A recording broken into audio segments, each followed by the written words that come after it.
এতদ ভিন্ন সদাচার, বিনয়, শৌচ, লাসিতা বর্জন ও সম্যক বিবেচনা এই পাঁচটি উপব্রত ধ্যান, ইন্দ্রিয় মন সংযম, ভিক্ষা করিতে যাইয়া সমাদৃত হইলেও মৌন পালন আর দেহেন্দ্রিয় প্রীতিকর উপচার নিকর পরিহার এই কয়টি সন্ন্যাসী দিগের ধর্ম। সমস্ত আশ্রম ই মানবগণের মঙ্গলদায়ক। ব্রহ্মা স্বয়ং একথা বলিয়াছেন। সত্য, সরলতা, দয়া, ক্ষমা, যোগ, যাগ, দম, বেদ, বেদাঙ্গ, যজন, ব্রত, নিয়ম প্রভৃতি কর্ম শ্রদ্ধাহীন ব্যক্তির ফলপ্রদ হয় না। যাহার অন্তরে শ্রদ্ধা নাই সে বাহিরে মডারম্বর করিলেও কদাচ সিদ্ধি লাভ করিতে পারে না। কেহ কলুষিত চিত্তে সর্বস্ব দান করিলেও তদ্বারা সে ধর্মভাগী হয় না। ধর্ম লাভ বিষয়ে মানসিক ভাবই কারণ। দেবী, পিতৃ, ঋষি, মনু প্রভৃতি যেমন পরলোক বাস করেন, সন্ন্যাসীরা ও তেমনি মরণান্তে পরলোকবাসী হইয়া থাকেন। ৮৮ সহস্র ঊর্ধ্বরেতা ঋষি আছেন, তাহারা যেখানে বাস করেন গুরুকুলবাসী ব্রহ্মচারীরাও সেইখানে বাস করেন। উহা ই দেবগণের বাসস্থান। গৃহস্থগণ প্রজাপতি লোকে বাস করেন। যোগীগণের অমৃতাক্ষ কৈবল্য পদে স্থান হয়, পরন্তু নানা বুদ্ধি ব্যক্তি দিগের কুপাত্রী স্থান নাই। ওই সকল স্থান আশ্রমস্থ স্বধর্মনিষ্ঠ জনগণের জন্য নির্দিষ্ট। দেবযান মহাপথের এই চারটি সাধারণ পথ লোক বিস্তারতে ব্রহ্মা আদি মন্বন্তরে দেবযান প্রাপ্তি নিমিত্ত ভূমণ্ডলে ওই সকল নির্মাণ করেন। রবি এ সকল পথের দ্বার স্বরূপ। চন্দ্রকে পিতৃযান পথের দ্বার বলা যায়। এইরূপ বর্ণাশ্রম বিভাগ প্রবর্তিত করিলেও প্রজাগণ সেই বর্ণাশ্রম ধর্ম পালনে শৈথিল্য করিতে লাগিল। তাহা দেখিয়া তিনি আবার আত্মশরীর হইতে আত্মতুল্য কতকগুলি মানসী প্রজা সৃষ্টি করিলেন। আদি ত্রেতা যুগের মধ্যাবস্থায় তিনি অপর মানুষ সন্তান উৎপাদনের উদ্যম করেন। প্রভু ব্রহ্মা সেই সময় সত্য, রজ প্রধান দেব, ঋষি, পিতৃ ও মনু এই চতুর্বিধ সন্তান সৃজন করেন। ইহারা ধর্ম, অর্থ, কাম, মোক্ষ এবং জীবনযাত্রা এতদ সমস্তের সাধক। এই ব্রহ্ম মন্দন ই ধর্ম অনুসারে যুগ যুগান্তর সন্তান উৎপাদন দ্বারা সৃষ্টি বিস্তার করিয়াছেন।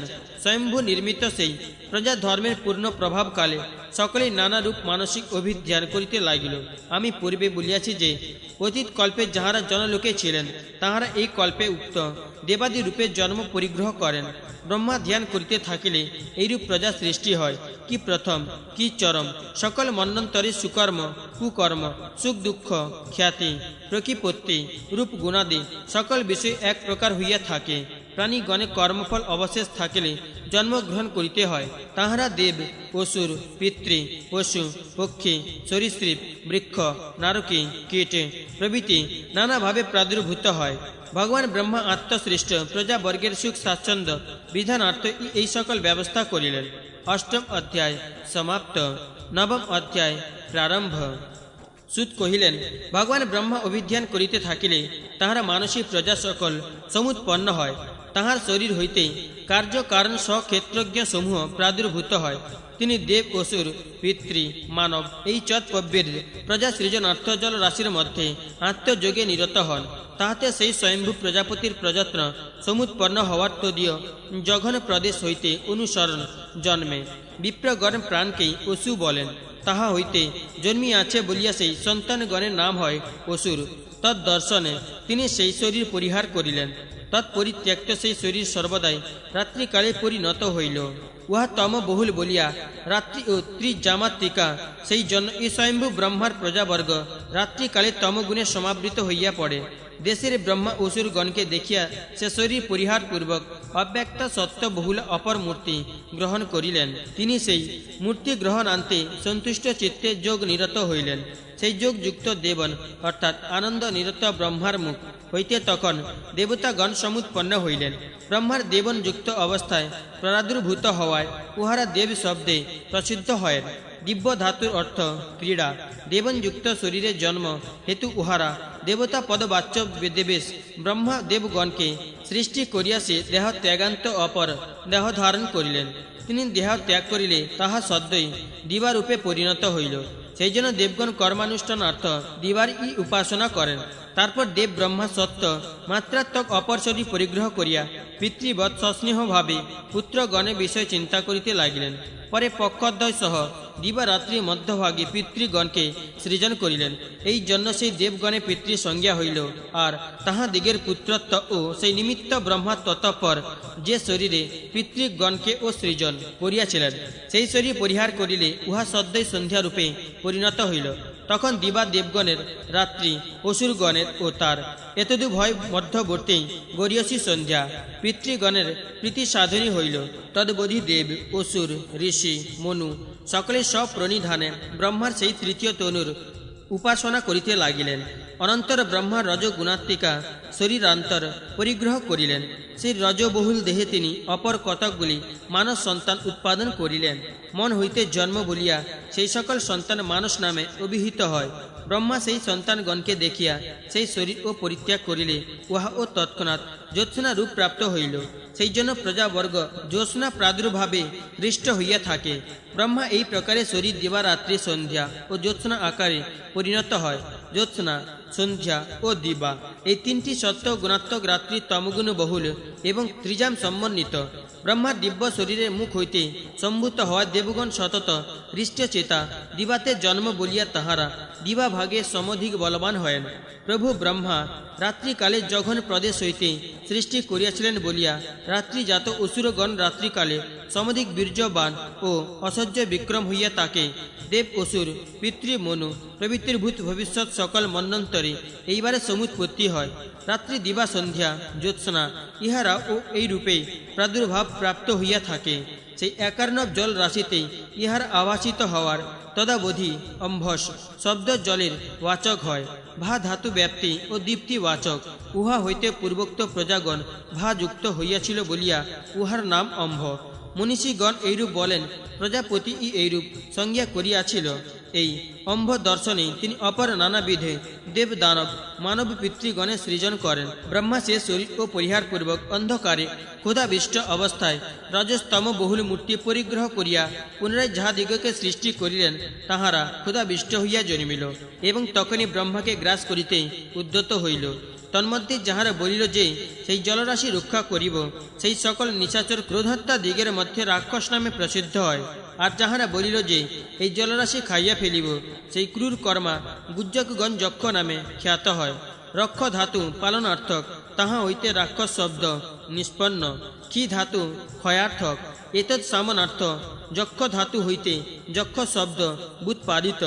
এই আপন সৃষ্টি দর্শনে ভগবান ব্রহ্মার কেশরাশি স্থলিত হইয়া শীতোষ্ণ গুণযুক্ত সর্পাকারে পরিণত হইল এবং তদীয় গাত্রে আরোহণ করিতে লাগিল।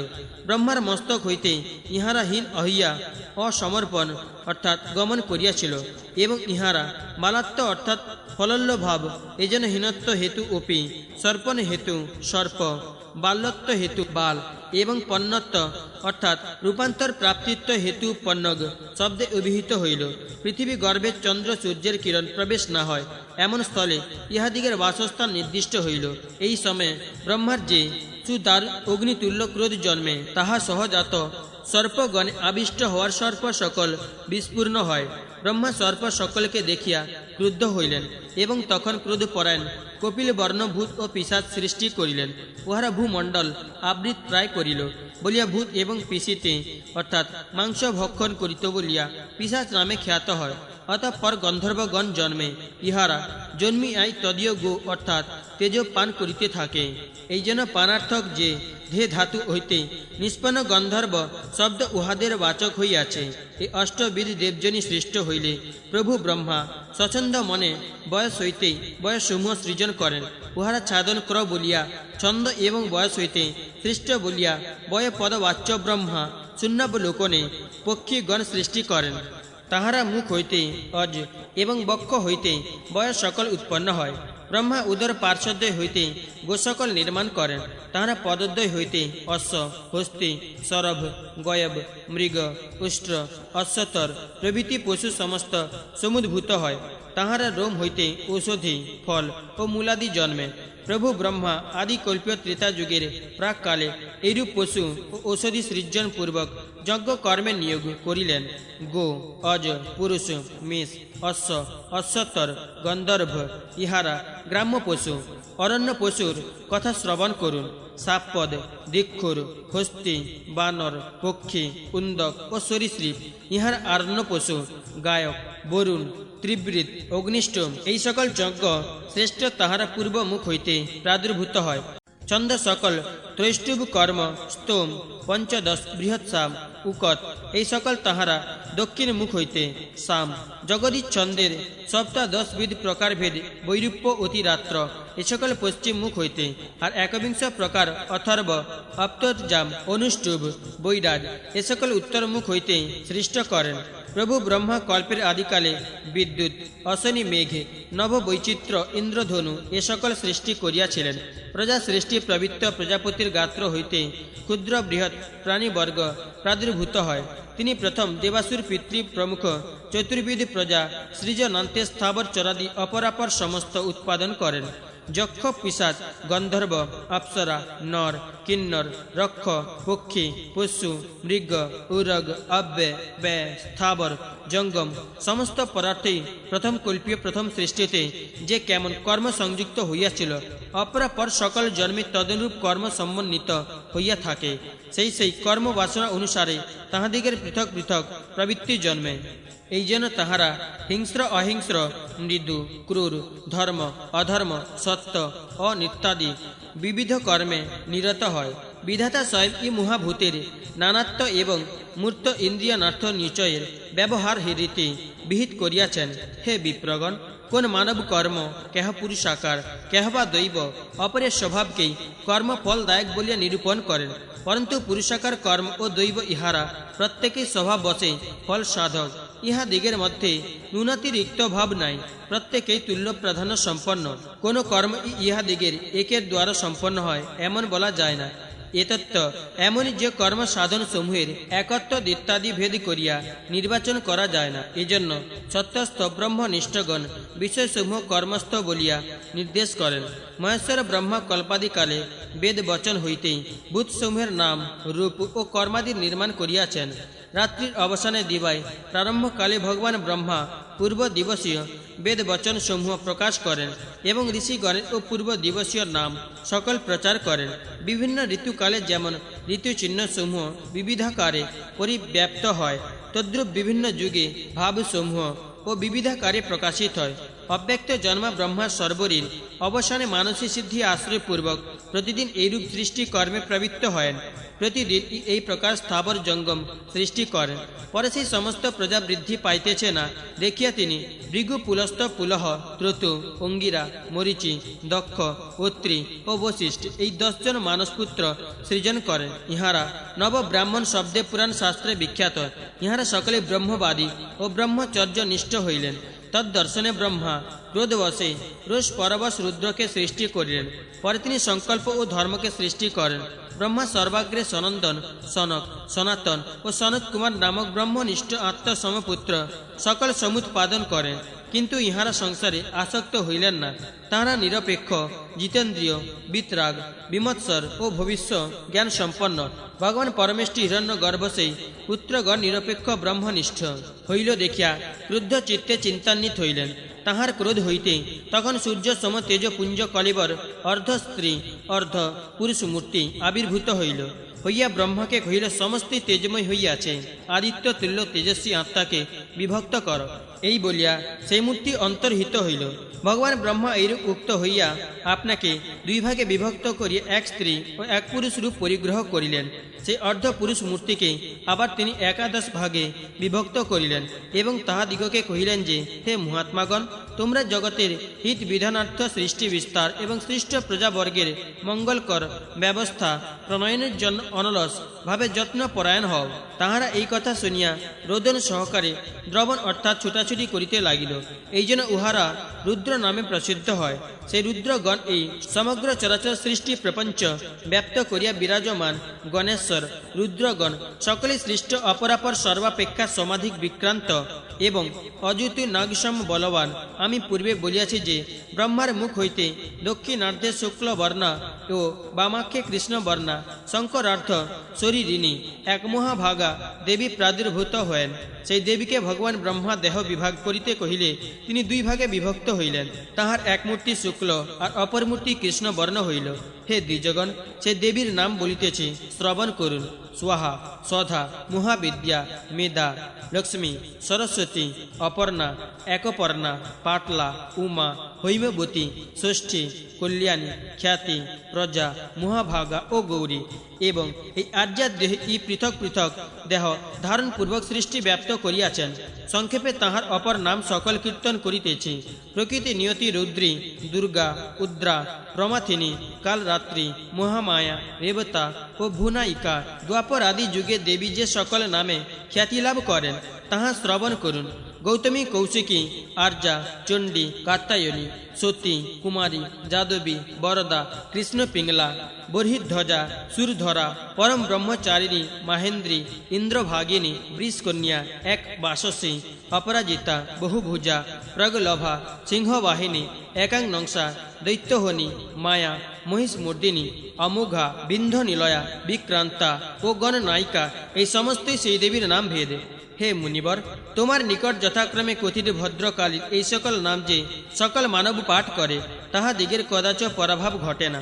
অরণ্যে প্রান্তরে পুরে বা গৃহে জলে সথেলে ভেদ কুম্ভীর চৌর প্রভৃতি ভূত্যাদি দ্বারা আক্রান্ত স্থলে এবং যাবতীয় মানস দুঃখকালে এই দেবী নাম পাঠরূপ রক্ষা প্রয়োগ করিবে।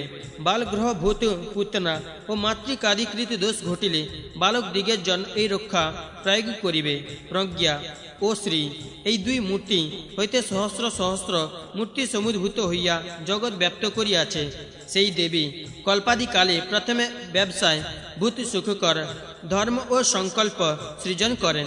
অব্যক্ত জনি ব্রহ্মার মন হইতে রুচি নামে পুত্র জন্ম এবং প্রাণ হইতে দক্ষ চক্ষুর্দয় হইতে মরিচি, হৃদয় হইতে ভৃগু, মস্তক হইতে অঙ্গিরা, কর্ণ হইতে আত্র, উদান হইতে পুলস্ত, ব্যান হইতে পুলহ, সমান হইতে বশিষ্ঠে, অপান হইতে ত্রতু এবং অভিমান হইতে নীল লোহিত রুদ্রকে উৎপাদন করেন।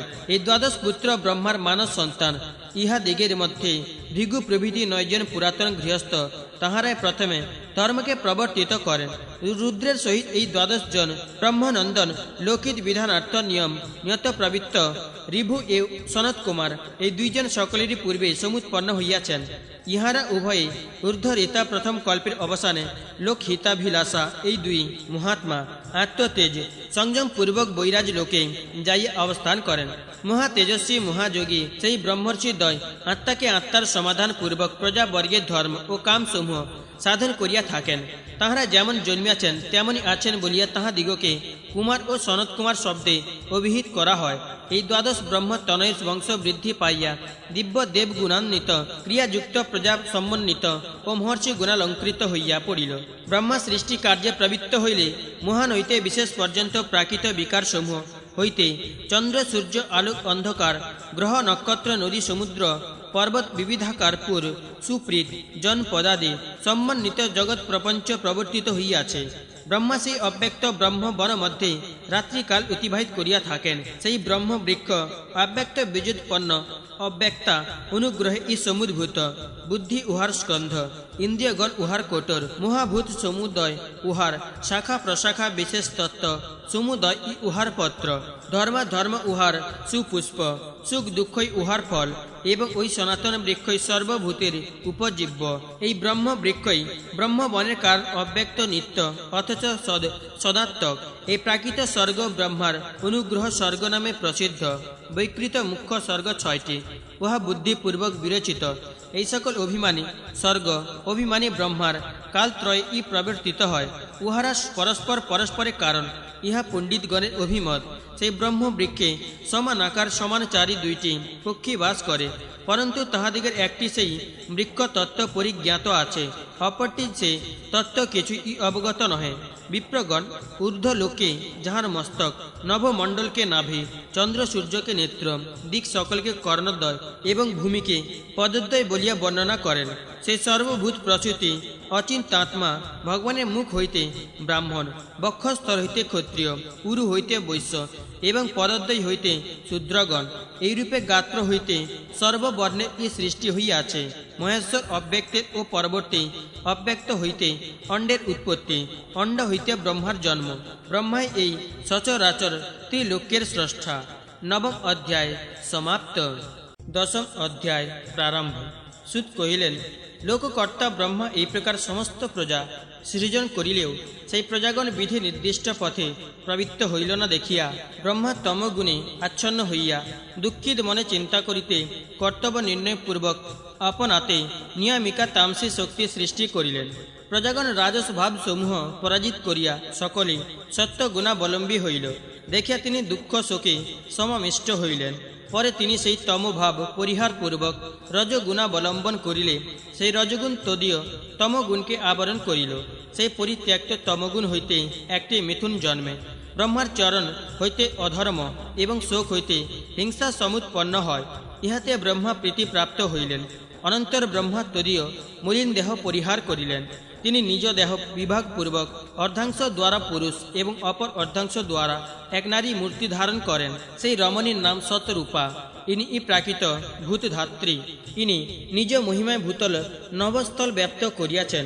গগন ব্যাপিনী সেই ব্রাহ্মী তনু শতরূপা নিযুত বর্ষ পরম দুশ্চর তপশ্চরণ পূর্বক স্বয়ম্ভুব মনুকে পত্তিত্বে বরণ করেন। ব্রহ্মসৃষ্ট পুরুষ মূর্তি ই স্বয়ম্ভুব মনু এক সপ্ততি যুগে একটি মন্বন্তর হয়। স্বয়ম্ভুব মনু সেই অজ নিজা শতরূপাকে পত্নী রূপে পাইয়া তাহাতে রত হইলেন। তজ্জন্য শতরূপা রতি নামে খ্যাতি লাভ করেন। কল্পাদিকালে এই প্রথম স্ত্রী পুরুষ শঙ্খযোগ প্রতিষ্ঠিত হইল। ব্রহ্মা বিরাটকে সৃজন করেন। বিরাট হইতে বৈরাজ মনুর উৎপত্তি। বীর সম্রাট বৈরাজ মনু শতরূপার গর্ভে প্রিয়ব্রত ও উত্তানপাদ নামক পুত্রদ্বয় এবং আকুতি ও প্রসূতি মামনি কন্যাদ্বয় উৎপাদন করেন। প্রভু মনু প্রসূতিকে দক্ষ হস্তে সম্প্রদান করেন। দক্ষই প্রাণ বলিয়া জ্ঞাতব্য আর মনু ই সংকল্প স্বরূপ মনু রুচি প্রজাপতিকে আকুতি নামনি কন্যা সম্প্রদান করেন। ব্রহ্মার মানস সন্তান রুচির গর্ভে যজ্ঞ ও দক্ষিণা নামে একটি যমকা মিথুন উৎপন্ন হয়। দক্ষিণা গর্ভে যজ্ঞের জাম নামে বিখ্যাত দ্বাদশ পুত্র জন্মে। যজ্ঞেরই নামান্তর যম, এজন্য যমের পুত্র জাম। ইহার অজিত ও সুখ নামক ভাগদ্বয়ে বিভক্ত, পরন্তু দেবগণ মধ্যে জাম নাম ই প্রসিদ্ধ। প্রভু দক্ষ স্বয়ম্ভুব সুতা প্রসূতির গর্ভে লোক মাতা চতুর্বিংশতি কন্যা সমুৎপাদন করেন। সেই কন্যাগণ সকলে মহাভাগ্যবতী কমল সমল লোচনা যোগপত্নী যোগমাতা ও ব্রহ্মবাদিনী। ইহারাই জগতের মাতা। শ্রদ্ধা, লক্ষ্মী, ধৃতি, তুষ্টি, পুষ্টি, মেধা, ক্রিয়া, বুদ্ধি, লজ্জা, বপু, শান্তি, সিদ্ধি ও কীর্তি, এই সমস্ত দক্ষ তনয়াকে প্রভু ধর্ম পত্নী রূপে পরিগ্রহ করেন। স্বয়ম্ভু ব্রহ্মা ধর্ম লাভার্থ এই সকলের ই দ্বার স্বরূপ নির্দেশ করিয়াছেন। ইহা দিগের কনিষ্ঠা খ্যাতি, সতী সম্ভূতি, স্মৃতি, প্রীতি, ক্ষমা, সন্ততি, অনুসূয়া, ঊর্জা, স্বাহা ও স্বধা, এই একাদশ কন্যাকে রুদ্র, ভৃগু, মরিচি, অঙ্গিরা, পুলহ, ত্রতু, পুলস্ত, অত্রি, বশিষ্ঠ, পিতৃগণ ও অগ্নি ইহারা গ্রহণ করেন। সতী ভবকে, খ্যাতি ভৃগুকে, সম্ভূতি মরিচিকে, স্মৃতি অঙ্গিরাকে, প্রীতি পুলস্তকে, ক্ষমা পুলহকে, সন্ততি ত্রতুকে, অনুসূয়া অত্রিকে, ঊর্জা বশিষ্ঠকে, স্বাহা অগ্নিকে এবং সধা পিতৃগণকে প্রদত্ত হয়।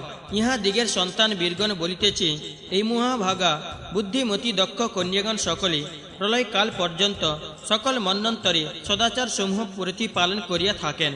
শ্রদ্ধার পুত্র কাম, লক্ষ্মীর পুত্র দর্প, ধৃতির পুত্র নিয়ম, তুষ্টির পুত্র সন্তোষ, পুষ্টির পুত্র লাভ, মেধার পুত্র ত্রতু, ক্রিয়ার পুত্র নয়, দণ্ড ও সময়, বুদ্ধির পুত্র বোধ ও অপ্রমাদ, লজ্জার পুত্র বিনয়, বপুর পুত্র ব্যবসায়, শান্তির পুত্র ক্ষেম, সিদ্ধির পুত্র সুখ এবং কীর্তির পুত্র যশ ইহারা ধর্মের সন্তান। রতির গর্ভে কামের হর্ষ নামক পুত্র জন্মে। সুখদায়ক ধর্মের বংশ বিবরণ এই কীর্তিত হইল। হিংসার গর্ভে অধর্মের নিকৃতি নামনি কন্যা ও অনিত্র নামক পুত্র জন্মে। নিকৃতিতে অনিত্রের ভয় ও নরক নামে পুত্রদ্বয় এবং মায়া ও বেদনা নামনি কল্যাণ যুগল জন্মে। এই মিথুন দ্বয়ের মধ্যে ভয় হইতে মায়ার গর্ভে ভূতহারী মৃত্যুর জন্ম হয়। নরক হইতে বেদনা দুঃখ নামে পুত্র জন্মে, মৃত্যু হইতে ব্যাধির জরা শোক ক্রোধ ও অর্জুয়া নামে সন্তান জন্মে। ইহারা সকলে দুঃখময় ও অধর্ম লক্ষণাক্রান্ত, ইহাদিগের আর ভার্যা পুত্রাদি নাই। ইহারা সকলেই মরণহীন। এই তামস স্বর্গ ধর্মের নিরামক হইয়া প্রাদুর্ভূত হয়। ব্রহ্মা নীল লোহিতকে প্রজা সৃজনে আদেশ করিলে তিনি ভার্যা সতীকে উভিধ্যান করত। নুনাতি রিক্ত শূন্য আত্মসম সহস্র সহস্র মানব সন্তান উৎপাদন করেন। সেই সন্তানগণ সকলেই রূপে তেজে বলে ও জ্ঞানে পিতৃতুল্য, সকলেই চর্ম পরিধারী পিঙ্গল বর্ণ, নিঙ্গেধারী জটাবান, ঈষৎ লোহিত বর্ণ, বসনহীন, হরিৎকেশ, ক্রূর দৃষ্টি, কপাল পানি ও ত্রিলোচন। তাহারা কেহ কেহ বহুরূপ, বিরূপ, সুরূপ ও বিশ্বরূপ, কেহ কেহ রথি, বর্মী, চর্মী ও বরুথি, কেহ কেহ শতবাহু, সহস্রবাহু, স্থূল শীর্ষ ও অষ্টদংষ্টান্তিত, কেহ কেহ জিহ্বাহীন, দ্বিজিহ, অতিকায়, চিতিকণ্ঠ ও নীলগ্রীব, কেহ কেহ অন্নভোজী, মাংসভোজী, ঘৃতপাই, লোমপাই, অতিক্রোধী ও ধনুর্বাণাদি, নানা অস্ত্র শস্ত্রধারী, কেহ কেহ আসীন, ধাবমান, দণ্ডায়মান ও জৃম্ভাপরায়ণ, কেহ কেহ অধ্যয়ন, জপ, যোগ, ধ্যান, জ্বলন, বর্ষণ, দোত্তন ও ধূপনাদি কর্মাসক্ত, কেহ কেহ বুদ্ধ, বুদ্ধতম ব্রহ্মিষ্ঠ, শুভ দর্শন সহস্র লোচন, সর্বাঙ্গ লোচন ও রাত্রি বিচরণ পরায়ণ, সর্বভূতের অদৃশ্য, মহাযোগযুক্ত, স্থির যৌবন ও মহা তেজস্বী। ইহারা তৎকালে শত সহস্র জনে দল বাঁধিয়া রোদন ও দ্রবণ ছুটাছুটি করিতে থাকেন। ভগবান ব্রহ্মা এইরূপ রুদ্রমূর্তি প্রজাসমূহ সৃজন করিতে দেখিয়া নীল লোহিতকে কহিলেন, ওহে তোমার কুশল হোক, তুমি আত্মতুল্য এই প্রকার আর অধিক প্রজা সৃষ্টি করিও না, মরণশীল অপর প্রজাসমূহ সৃজন করো। দেখো মৃত্যুরহিত প্রজাবর্গ কর্মানুষ্ঠানে প্রবৃত্ত হও না। ইহা শুনিয়া নীল লোহিত কহিলেন, স্মিত হস্মি, অর্থাৎ আমি বিরত হইলাম, আপনি প্রজা সৃজন করুন, আমি মরণশীল প্রজা সৃজন করিব না। আমি যে নীল লোহিত বিরূপ আত্মসদৃশ্য সহস্র সহস্র প্রজা সৃজন করিয়াছে, এই মহাবল দেবগণ ভূলোকে ও অন্তরিক্ষে রুদ্র নামে প্রসিদ্ধ হইবেন এবং শত রুদ্র নামে যজ্ঞ দেবতার মধ্যে পরিগণিত হইয়া সমস্ত দেবযুগে দেবগণ সহ যজ্ঞভোজী হইবেন। প্রতি মন্বন্তরে ছদ্ম সমুৎপন্ন যে সকল যজ্ঞ দেবতা প্রাদুর্ভূত হয়েন, ইহারা তাহাদিগের সহিত অর্চিত হইয়া মহাপ্রলয় পর্যন্ত অবস্থান করিবেন। মহাদেবের এই কথা শুনিয়া প্রজাপতি ব্রহ্মা সহর্ষে সেই ভীম মূর্তি নীল লোহিতকে কহিলেন, প্রভু আপনি যেমন বলিলেন তদ্রূপই হোক, আপনার মঙ্গল হোক। হে মুনিগণ, সকল কালে সকল কার্য ই বিধাতার ইঙ্গিতে সংকটিত হইয়া থাকে। সেই স্থানুদেব তদবধিত কল্পকাল পর্যন্ত প্রজা সৃজনে বিরত ও ঊর্ধ্বরেতা রহিয়াছেন। তিনি প্রজা সৃজনে নিষিদ্ধ হইয়া স্মিত হস্মি বাক্য উচ্চারণ করিয়াছিলেন। তজ্জন্য তিনি স্থানু নামে প্রসিদ্ধ। জ্ঞান, বৈরাগ্য, ঐশ্বর্য, তপস্যা, সত্য, ক্ষমা, ধৃতি, স্রষ্টত্ব ও অধিষ্ঠাতৃত্ব, এই 10টি গুণ সেই শঙ্কর দেবে নিত্য প্রতিষ্ঠিত। তিনি ঋষি, দেব, অমর, সর্বাপেক্ষা সমধিক তেজস্বী বলিয়া মহাদেব নামে অভিহিত হয়েন। তদীয় ঐশ্বর্য দ্বারা দেবগণ, বল দ্বারা মহাসুরগণ, জ্ঞান দ্বারা মুনিগণ এবং যোগ দ্বারা সর্বভূত পরাজিত হইয়াছে। ঋষিগণ কহিলেন, হে মহামুনে সুত, এক্ষণে আমাদিগের নিকট মহেশ্বরানু অনুমতি মোদিত যোগ, তপস্যা, সত্য, ধর্ম এ জ্ঞান সাধন বিধান কীর্তন করুন। হে প্রভু, দ্বিজগণ যাহার অনুষ্ঠানে সদ্গতি লাভ করেন, সেই সকল মহেশ্বর যোগ ধর্ম শুনিতে ইচ্ছা করি বায়ু কহিলেন, রুদ্রদেব পঞ্চবিধি ধর্ম প্রচার করিয়াছেন। পুরাণ সমূহে উহা মহেশ্বর ধর্ম নামে পরিব্যাপ্ত। অক্লিষ্ট কর্মা রুদ্রগণ সেই সকল ধর্ম প্রতিপালন করেন। আদিত্য, বসু, সাধ্য, অশ্বিনী কুমারদ্বয়, মরুদ্গণ, ভৃগু বংশীয়গণ আর সুরপুরবাসী ইন্দ্র, যম, ঋত্রি, কাল, অন্তক প্রভৃতি অনেক ধার্মিক ব্যক্তি এই ধর্ম পরিপালন করেন। এই ধর্মের উপাসকগণ বাসনা ক্ষয় নিবন্ধন সরবন্দর সম নির্মল হয়েন। মুনিগণ আত্মাকে আত্মসমাধান পূর্বক এই ধর্মের উপাসনা করেন। এই ধর্মের উপাসকগণ গুরুর প্রিয়। সাধক মানুষের তদীয় হিতানুষ্ঠানে রত থাকিয়া মানুষ জন্ম পরিহার পূর্বক দেববৎ বিহার করেন। মহেশ্বরজি পঞ্চবিধি ধর্ম বিধান করিয়াছেন, আমি যথাক্রমে তাহা বলিতেছি, আপনারা শ্রবণ করুন। প্রাণায়াম, ধ্যান, প্রত্যাহার, ধারণা ও স্মরণ এই মাহেশ্বর যোগের 5টি ধর্ম কথিত হইল। এ সকলের লক্ষণ ও কারণ শিব যেমন বলিয়াছিলেন, আমি তাহার উল্লেখ করিতেছি। প্রাণের বিস্তার গতিকে প্রাণায়াম বলে। উহা মন্দ, মধ্যম ও উত্তম, এই 3 প্রকার। আর প্রাণের নিরোধকেও প্রাণায়াম বলা যায়। প্রাণায়ামের প্রধান 12 মাত্রা। মন্দ প্রাণায়াম 12 মাত্রাত্মক, উহাকে 12টি আঘাত মধ্যম। প্রাণায়াম 24 মাত্রাত্মক, উহাতে 2টি আঘাত। উত্তম প্রাণায়ামের 37 মাত্রা, উহাতে 3টি উদ্ঘাত। যে প্রাণায়ামে সেদ, কম্প বা বিষাদ জন্মে তাহা উত্তম। এই ত্রিবিধে প্রাণায়ামের লক্ষণ বলিলাম। ইহার প্রমাণ ও লক্ষণ সংক্ষেপে বলিতেছি, শ্রবণ করুন। সিংহ, হস্তি বা অপর কোনো তাদৃশ দুর্ধর্ষ আরণ্য পশুকে ধরিয়া তাহার আনুগত্য করিতে থাকিলে সে যেমন ক্রমে ক্রমে মৃদুভাব অবলম্বন করে, প্রাণ ও তদ্রূপ অজিতেন্দ্রীয় জনগণের পক্ষে দুর্দমনীয়, পরন্তু যোগ সহকারে সেবিত হইলে অভ্যাস বসে বশীভূত হইয়া থাকে। সেই সিংহ বা হস্তি যেমন ক্রমে কালবশে দৌর্বল্য ও বর্ষভাব প্রাপ্ত হইয়া অহিংসক হয়, প্রাণ ও তদ্রূপ কালান্তর ক্রমে ক্রমে আয়ত্ত হইয়া থাকে। প্রাণবায়ু মানস ব্যাপার দ্বারা সম্যক সমাক্রান্ত হইয়া মন্দত্ব ও বশ্যত্ব প্রাপ্ত হয়। আবার সেই মন স্বরূপ দেবতাকে আশ্রয় করিয়াই প্রাণবায়ু জীবিত থাকে। যোগানুষ্ঠান বলে প্রাণবায়ু যখন বশ্যত্ব প্রাপ্ত হয়, তখন স্বাচ্ছন্দ্য যথাতথা তাহাকে নয়নানয়ন করা যায়। সিংহ বা হস্তি বশীভূত থাকিলে তদ্বারা যেমন নরগণের সাধারণ পশুর ভয় দূর হয়, শরীরগত বায়ু ও তগ্রূপ অনবরুদ্ধ ও অবরুদ্ধ এই অবস্থাদ্বয় ভেদে সমস্ত পাপ নিরাশ করিয়া থাকে। যে বিপ্র জিতেন্দ্রীয়ভাবে প্রাণায়াম অনুষ্ঠান করে, তাহার যাবতীয় দোষ দূরীভূত হয়। সে সত্য গুণে বিরাচিত হয়। যত তপস্যা, যত ব্রত, যত নিয়ম, যত যজ্ঞ প্রাণায়াম এতৎ সমস্তের তুল্য। সম্পূর্ণ 100 বৎসর মাসে মাসে কুশাগ্র দ্বারা বাড়ি বিন্দু পান করত অতিবাহিত করিলে যে ফল, প্রাণায়ামের ফল তৎতুল্য। প্রাণায়াম দ্বারা দোষ রাশি, ধারণা দ্বারা পাপ নিচয়, প্রত্যাহার দ্বারা বিষয়সমূহ এবং ধ্যান দ্বারা অনিশ্বর গুণ নিকর পরিহার করিতে পারা যায়। অতএব সকলে যোগনিষ্ঠ প্রাণায়াম পরায়ণ হইবে। যোগীগণ তাহাতে সর্ব পাপরহিত হইয়া পরম ব্রহ্মকে প্রাপ্ত হয়। 10ম অধ্যায় সমাপ্ত। 11শ অধ্যায় প্রারম্ভ। বায়ু কহিলেন, মহাত্মা ঋষিগণ একটি মহাদিবস, অহোরাত্র, অর্ধমাস, মাস, অয়ন, বৎসর, যুগ অথবা সহস্র মহাযুগকাল যাবৎ তপস্যা নিরত থাকিয়া দিব্য চক্ষে দর্শন করত, প্রাণের উপাসনা করেন। অতঃপর প্রাণায়ামের প্রয়োজন ও ফল বিশেষ রূপে প্রভু ভগবান যেমন বলিয়াছেন, আমি বলিতেছি। শান্তি, প্রশান্তি, দীপ্তি ও প্রসাদ এই 4টি প্রাণায়ামের প্রয়োজন। ইহা পরকালে স্বয়ংকৃত অথবা পিতৃমাতৃ সংক্রান্ত কিংবা জ্ঞাতি সম্বন্ধী বান্ধবাদী সংসর্গজনিত পাপসমূহে যদ্বারা বিনাশ হয়, তাহাকে শান্তি বলে। ইহ পরকালে হিতবিধানার্থ লোভ, অভিমানাদি পাপ বৃত্তি নিচয়ের সংযমাত্মক তপস্যাকে প্রশান্তি বলে। তপপরায়ণ প্রতিবুদ্ধ যোগীর যে অবস্থায় চন্দ্র, সূর্য, গ্রহ, তারাসহ বিষয়সমূহ প্রসিদ্ধ ঋষিগণের ন্যায় বিমল জ্ঞান, বিজ্ঞান সম্পদ এবং অতীত, অনাগত, সাম্প্রত এই কালত্রয়ের প্রত্যক্ষ জ্ঞান ইত্যাদি অলৌকিক সামর্থ্য প্রকাশ পায়, তাহাকে দীপ্তি বলে। ইন্দ্রিয়ার্থ সহ ইন্দ্রিয়গণ, মন, পঞ্চবিদ বায়ু ইহারা যে অবস্থায় প্রসন্ন হয়, তাহাকে প্রসাদ বলে। এই চতুর্বিধি প্রাণায়াম ধর্ম কীর্তিত হইল। ইহা আশু ফলদায়ক এবং কাল ভয় নিবারক। অতঃপর প্রাণায়ামের লক্ষণ এবং যোগানুষ্ঠান, যোগ্য আসন সকলের উল্লেখ করিতেছি। প্রথমত ওমকার উচ্চারণ পূর্বক চন্দ্র সূর্যের প্রণাম করিবে।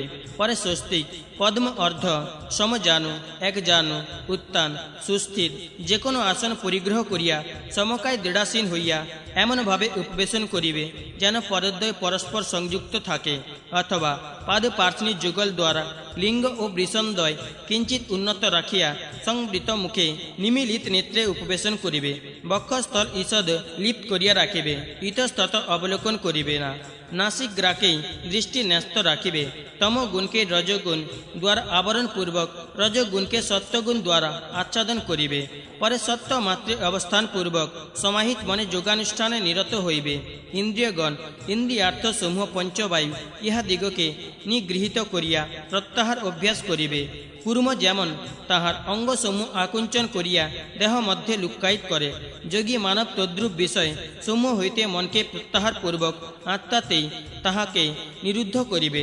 এইরূপ করিলে তাহার আত্মদর্শন হইয়া থাকে। सूची योगी प्राणायाम काले वायु द्वारा आकृष्ट पूरण करिया प्रत्याहार आरंभ करिबे। निमे सान्य से काल के कला बोले। इहार नामांतर मात्रा द्वादश मात्रा काल प्राणायामेर जन्य निर्दिष्ट। द्वादश प्राणायामेर एकटा धारणा एवं दुईटी धारणाय एकटी जोग हय। এই যোগানুষ্ঠান করিলে তাহার ঐশ্বর্য লাভ হইয়া থাকে। তখন সে নিজ তেজে দীপ্তিমান পরমাত্মার দর্শন প্রাপ্ত হয়। প্রাণায়াম নিষ্ঠ নিয়মাত্মা ব্রাহ্মণের সমস্ত দোষ নাশ পায় এবং সে সত্যগুণে প্রতিষ্ঠিত হইয়া থাকে। মুনি মানব আহার সংযম সহকারে প্রাণায়াম পরায়ণ হইয়া এটা একটি ভূমি জয় করিয়া অর্থাৎ প্রাণায়াম জনিত একটি অবস্থাকে সম্পূর্ণ আয়ত্ত করিয়া অপর ভূমি জয় উদ্যম করিবেন। পূর্বভূমি অজিত থাকিতে যদি পরভূমি জয় যত্ন করে তবে উহাতে সম্মোহাদি বহু দোষ জন্মে। এইজন অজিত ভূমিতে আরোহণ অকর্তব্য। যন্ত্র সাহায্যে নাল দ্বারা যেমন জলাশয় হইতে জল আকর্ষণ পূর্বক স্থানান্তরে সঞ্চয় করা যায়, প্রাণায়াম ও এই দৃষ্টান্তে অক্লান্তভাবে যত্ন সহকারে করিতে হয়। নাভি, হৃদয়, কণ্ঠ, বক্ষ, মুখ, নাসাগ্র, নেত্র, ভ্রূমধ্য, মস্তক ও ব্রহ্মরন্ধ্র এ সকল স্থানে মনের ধারণা অভ্যাস করিবে। প্রাণাপানাদি বায়ুর নিরোধকেই প্রাণায়াম এবং মনের ধারণাকেই ধারণা বলে। বিষয় হইতে নিবৃত্তিকেই প্রত্যাহার বলা যায়। মিলিত এই কয়টির অনুষ্ঠানে সিদ্ধি হইলে যোগ লক্ষণ প্রকাশ পায়। যোগ সিদ্ধির লক্ষণ ধ্যান। ধ্যানযুক্ত যোগী আপনাকে সূর্য চন্দ্রাদি রূপে ভাবনা করিবেন। যোগ দ্বারা সত্যগুণে বৃদ্ধি না হইলে কিংবা দেশ কালাদি বিচারহীন হইলে যোগানুষ্ঠানের দর্শন লাভ হয় না। ধ্যান পরায়ণ যোগী অগ্নি সন্নিধানে বনমধ্যে শুষ্ক পত্র রাশি মধ্যে কৃত্রিম কীটাদি ব্যাপ্ত স্থানে শ্মশানে পুরাতন গেষ্টে চতুষ্পথে শব্দযুক্ত বা ভয়যুক্ত স্থানে চৈত্য তরুতলে বল্মী কোপরি বা নদী ও কূপাদি সমীপে উত্তপ্ত ক্ষুধাবিষ্ট অতৃপ্ত বা ব্যাকুল চিত্ত হইয়া ধ্যান যোগরত হইবেন না। এ সকল দোষ বিচার না করিয়া হঠকারিতা বশত যোগাসক্ত হইলে তাহার দোষ সকল প্রকুপ্ত হইয়া শরীরে পীড়া উৎপাদন করে। জড়ত্ব, বধিরত্ব, অন্ধত্ব বা মুখ ত্যাগী জন্মে এবং স্মৃতি লোপ ঘটে বা জরা প্রভৃতি নানা রোগ প্রাদুর্ভূত হয়। অজ্ঞানবশত উক্ত স্থান দোষাদি বিচার না করিয়া যোগ করিলেই এই সকল জন্মে। এই জন্য সমাহিত মনে শুদ্ধ জ্ঞানে বিশেষ বিবেচনাপূর্বক যোগানুষ্ঠান করিবে। সতত সাবধানে যোগানুষ্ঠান করিলে কোনো দোষ ঘটে না। এখন সেই সকল প্রাণায়াম ও দোষের অপনুদানার্থক চিকিৎসা যথাক্রমে বলিতেছে। স্নেহ পদার্থ মুখিত অতৃষ্ণ জবাগু ভোজনান্তে কিয়ৎকাল সেই স্থানে ধারণা করিবে। ইহাতে বাত গুল্ম বিনষ্ট হয়। উদাবর্ত প্রতিকারার্থ দধি কিংবা জবাগু ভোজনান্তে বায়ুগ্রন্থি ভেদপূর্বক ঊর্ধ্ব দেশে পরিচালন করিবে। ইহাতে প্রতিকার না হইলে মস্তকে ধারণ করিবে। যোগরত সন্তুষ্ট যোগী এই প্রকারে উদ্যাবর্ত রোগের প্রীতিকারের সমর্থ হয়। যোগীর সর্বগাত্র কম্প আরব্ধ হইলে এইরূপ চিকিৎসা করিলে শান্তি লাভ হয়। গাত্র কম্পমান হইতে থাকিলে একটি পর্বত ধারণা দ্বারা দেহকে বিষ্ঠিত করিতে বক্ষভ্রংশ ঘটিলে বক্ষস্থলে ও কোটি দেশে উক্ত রূপ ধারণা করিবে। বাক রহিত হইলে বাক্যে ও বধিরতায় কর্ণে ধারণা করিতে হয়। তৃষ্ণার্ত ব্যক্তির জিহ্বাতে স্নেহাক্ত প্রজ্বলিত অগ্নি ধারণা করিবে। ফলত চিকিৎসার যাহা ফল তাহাই চিন্তা করিবে, তাহাতেই শান্তি লাভ হয়। ক্ষয়, কুষ্ঠ ও কিলাস আদি রাজস বিকারে সাত্ত্বিকী ধারণা করিবে। রাজস বিকারে সাত্ত্বিকের ধারণায় বিহিত যোগস বিজ্ঞান এই প্রকারে চিকিৎসা করিতে হয়। ভয়বশত মস্তিষ্ক বিকার ঘটিলে একখণ্ড বংশীকাল মস্তকে রাখিয়া অপর একখণ্ড বংশীকাল দ্বারা তদুপরি তাড়না করিবে। এইরূপ করিলে তাহার পুনর্য়া সংজ্ঞা লাভ হয়। অতএব সংজ্ঞাহীন ব্যক্তির মস্তকে হস্তস্থাপন পূর্বক ধারণা অবলম্বন করিবে, তাহাতে চৈতন্য লাভ হইবে। রোগীকে তখন অল্প পরিমাণে স্নিগ্ধ খাদ্য প্রদান করিবে। যোগী যখন ও মানুষ তত্ত্ব সকলের অনুভবে সমর্থ বয়েন তখন আকাশ, বায়ু, অগ্নি, ভূমি এ সকল ধারণা নিহিত করিবেন। তাহাতে এ সকল তত্ত্ব তদীয় তেজে দুগ্ধীভূত হইয়া বশীভূত হইবে। তথাপি যদি যোগীর দেহে কোনো দোষ সংক্রান্ত হয় তবে তিনি সেই দোষকে মস্তকে স্তম্ভিত করিয়া ধারণা অবলম্বন পূর্বক প্রাণায়ামা অগ্নি দ্বারা দগ্ধ করিয়া ফেলিবেন। ইহাতে সেই দোষ বিনষ্ট হইবে। কৃষ্ণ সর্বের বিষ শরীরে প্রবিষ্ট হইলে উদরে ও হৃদয়ে ধারণা করিবে। মোহ, জন, তপ ও সত্য লোকে ধারণা করিতে হয়। বিষ ফল ভক্ষণ করিয়া বিশল্য ধারণ করিবে। মন মধ্যে সমুদ্র পর্বত ও বৃক্ষাদি সহ পৃথিবী এবং সমস্ত দেবতার ধারণা করিবে। সহস্র ঘট জল দ্বারা স্নান করিবে। আকণ্ঠ জলে থাকিয়া মস্তকে ধারণা করিবে, অথবা স্রোতের বিপরীত দিকে থাকিয়া সর্বগাত্রেই ধারণাবলম্বন করিবে। শরীর ক্ষীণ হইলে তদবস্থায় অর্কপত্র পুটকে করিয়া বলিমিকি মৃত্তিকা ভক্ষণ করিবে। এই আমি যোগজ রোগসমূহের যোগ দৃষ্ট হেতু বিচার সহকারে সংক্ষেপে চিকিৎসা বিধি বলিলাম। যোগ সাধন লক্ষণ সকল কাহাকেও বলিতে চাই, কচ্চিৎ কোনো ব্রাহ্মণকে বলিতে পারে, পরন্তু মোহবশত যাকে তাকে এ সকল তত্ত্ব জানাইলে তাহার বিজ্ঞান বিলুপ্ত হইয়া যায়। এই জন্য যোগ বৃত্তান্ত কখনোই ব্যক্ত করিবে না। সত্য গুণ বাহুল্য, আরোগ্য, লোভরাহিত্য, বর্ণপ্রভা, সুসর্বত্তা, সৌম্যতা, উত্তম গন্ধ এবং মূত্র পুরুষের অল্পতা শরীরে যোগ প্রবৃত্তির এ সমস্ত প্রথম লক্ষণ। যখন আপনাকে এই পৃথিবীকে জ্বাজল্যমান দর্শন করে এবং সৃষ্ট পদার্থ সমূহকে আবিষ্ট হইতে পারে, যোগী মানবেরই তখনই সিদ্ধি সমুপস্থিত জানিবে। একাদশ অধ্যায় সমাপ্ত। দ্বাদশ অধ্যায় প্রারম্ভ। সূর্যি বলিলেন, অতঃপর তত্ত্বদৃষ্টি সম্পন্ন দেহির যে সকল উপসর্গ প্রাদুর্ভূত হয় তৎসমস্ত যথাযথ বলিতেছি। মানুষ উচিত বিবিধ কামনা, স্ত্রী সঙ্গ অভিলাষ, পুত্র উৎপাদন ইচ্ছা, বিদ্যাদান, অগ্নিহোত্র, হর্বিযজ্ঞ, অপর তপস্যাদি, কপটতা, ধনার্জন, স্বর্গস্পৃহা এ সকল কার্যে আসক্ত হইলে যোগী পুরুষ অবিদ্যায় বশীভূত হইয়া অপড়ে। এজন্য এই সমস্ত বিঘ্ন উপস্থিত হইলে বিবেচনাপূর্বক পরিহার করিবে। নিয়ত ব্রহ্মপরায়ণ হইয়া যোগানুষ্ঠান করিলে সেই যোগী উপসর্গ জয়ে সমর্থ হয়েন। মানব শ্বাস জয় ও উপসর্গ সকল প্রাদুর্ভূত হয়। দূরশ্রুতি শক্তি, দেবতা দর্শন, অল্পাল্প ভ্রম এ সকল সিদ্ধির লক্ষণ বলিয়া জ্ঞাতব্য বিদ্যা, কবিত্ব, শিল্প, নৈপুণ্য, সর্বভাষা বোধ ও শাস্ত্রার্থ সমূহ যোগীর প্রভাবের ফল। যোগী শত যোজন দূর হইতেও শব্দ শ্রবণ করেন, সর্বজ্ঞ ও বিধিজ্ঞ হয়েন, উন্মত্ত ভাব ধারণ করেন। এইরূপ নানা লক্ষণই তাহার ঘটিয়া থাকে। যক্ষ, রাক্ষস ও গন্ধর্বাদি দিব্য দর্শন ও যোগীর পক্ষে উপসর্গ বলিয়া নিরূপিত। যোগী যখন চতুর্দিকে দেব, দানব, গন্ধর্ব, ঋষি ও পিতৃগণাদি দর্শন লাভ করেন তখন উন্মত্ত হয়েন। ভ্রান্ত যোগী ভ্রমবশত অন্তরাত্মা দ্বারা বিবিধ বিষয়ে যখন নিরত হয়, বার্তা দ্বারা তদীয় চিত্ত আক্রান্ত হইয়া ক্ষেন বিকৃত হয়, বার্তাক্রান্ত হইয়া বুদ্ধি ও বিনষ্ট হয়, সে তখন অজ্ঞান হইয়া পড়ে।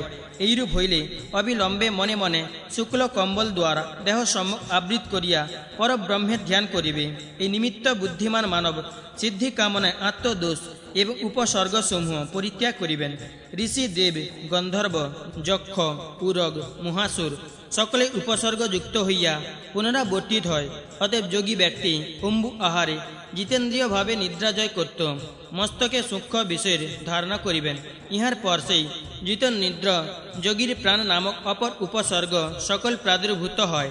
প্রথমে পৃথিবীর ধারণা করিবে, তারপর যথাক্রমে জলের ধারণা, অগ্নির ধারণা, বায়ুর ধারণা, আকাশের ধারণা, মনের ধারণা ও বুদ্ধির ধারণা করিতে হয়।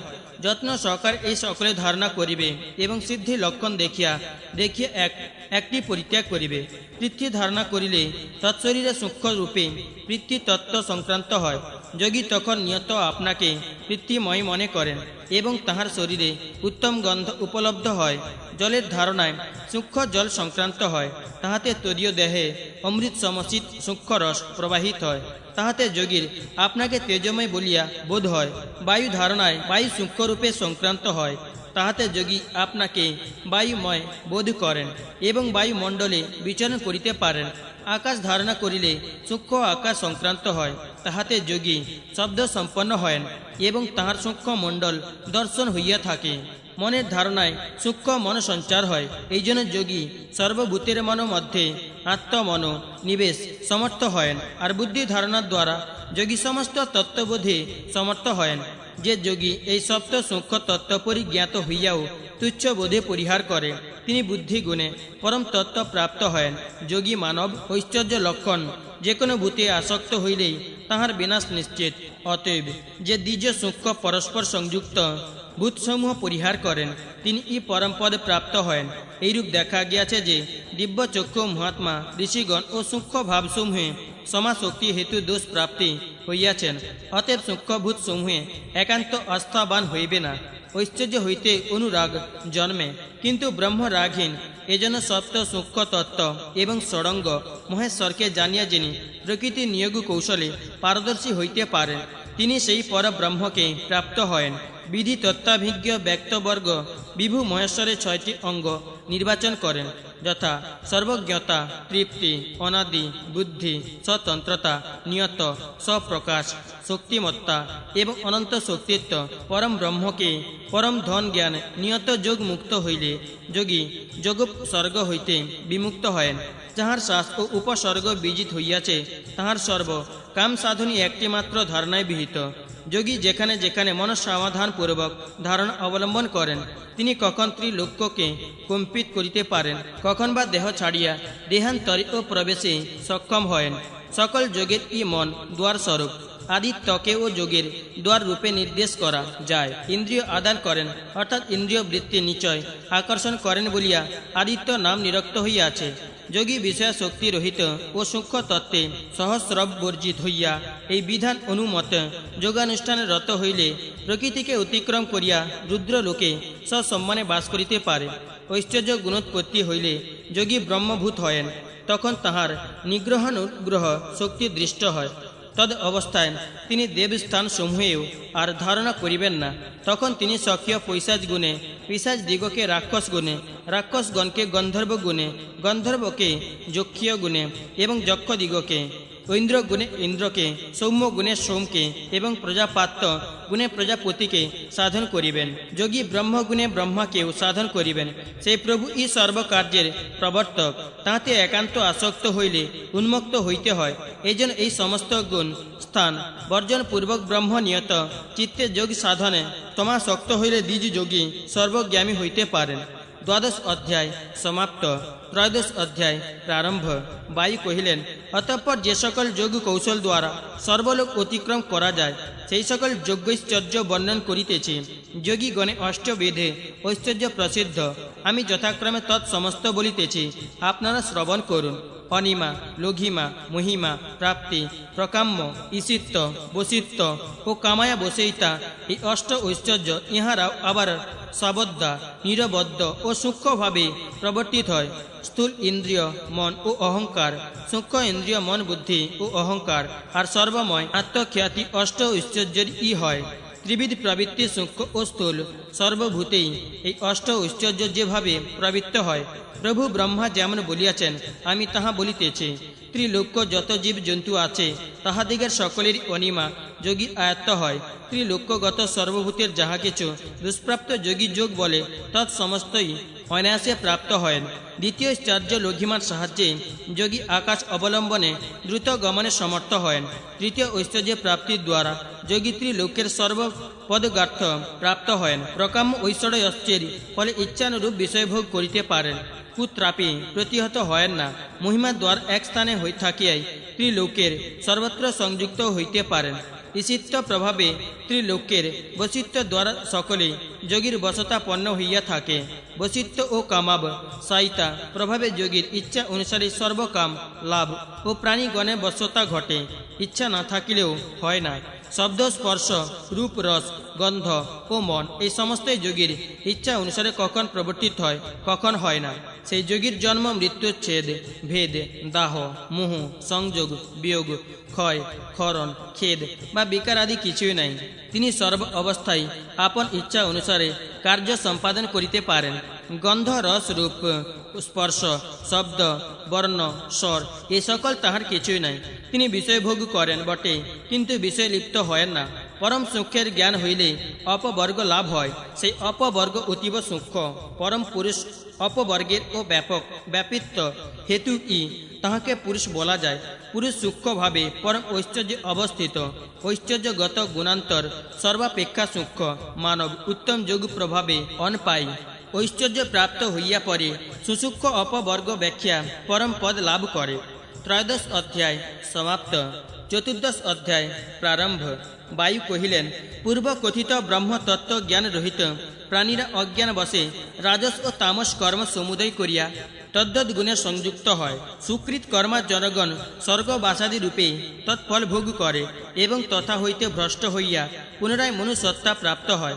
একমাত্র পরম সূক্ষ্ম ব্রহ্মই চিরস্থায়ী, অতএব ব্রহ্মের ই সেবা করিবে। ব্রহ্মই পরম সুখ স্বরূপ।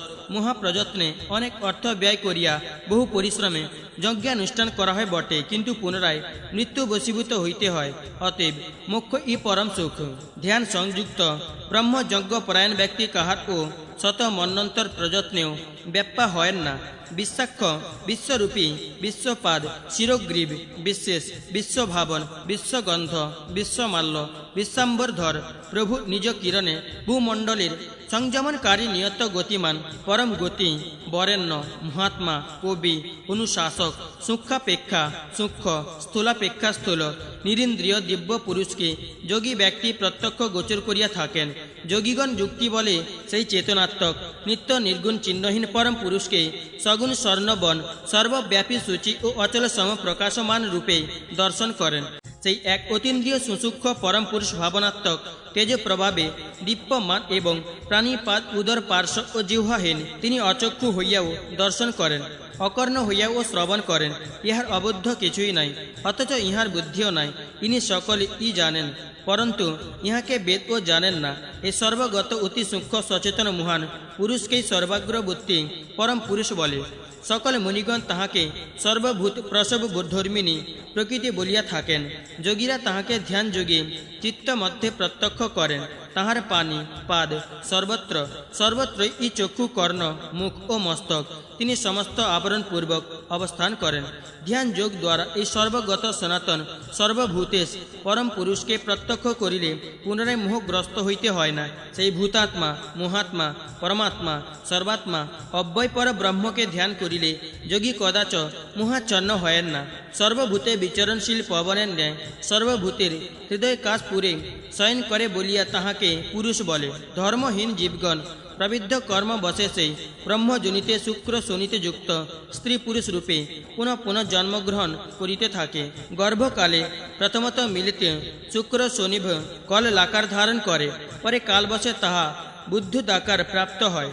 চক্র মস্ত মৃৎপিণ্ড যেমন চক্রাবর্তে বিঘূর্ণিত ও কুললাকার দ্বারা পরিবর্তিত হইয়া ঘট সরাবাদি নানাকার ধারণ করে, আত্মাও তদ্রূপ বায়ু দ্বারা পরিচালিত হইয়া কালবশে অস্থিযুক্ত বিবিধ মনসম্পন্ন মানুষ রূপ সমুৎপন্ন হয়েন।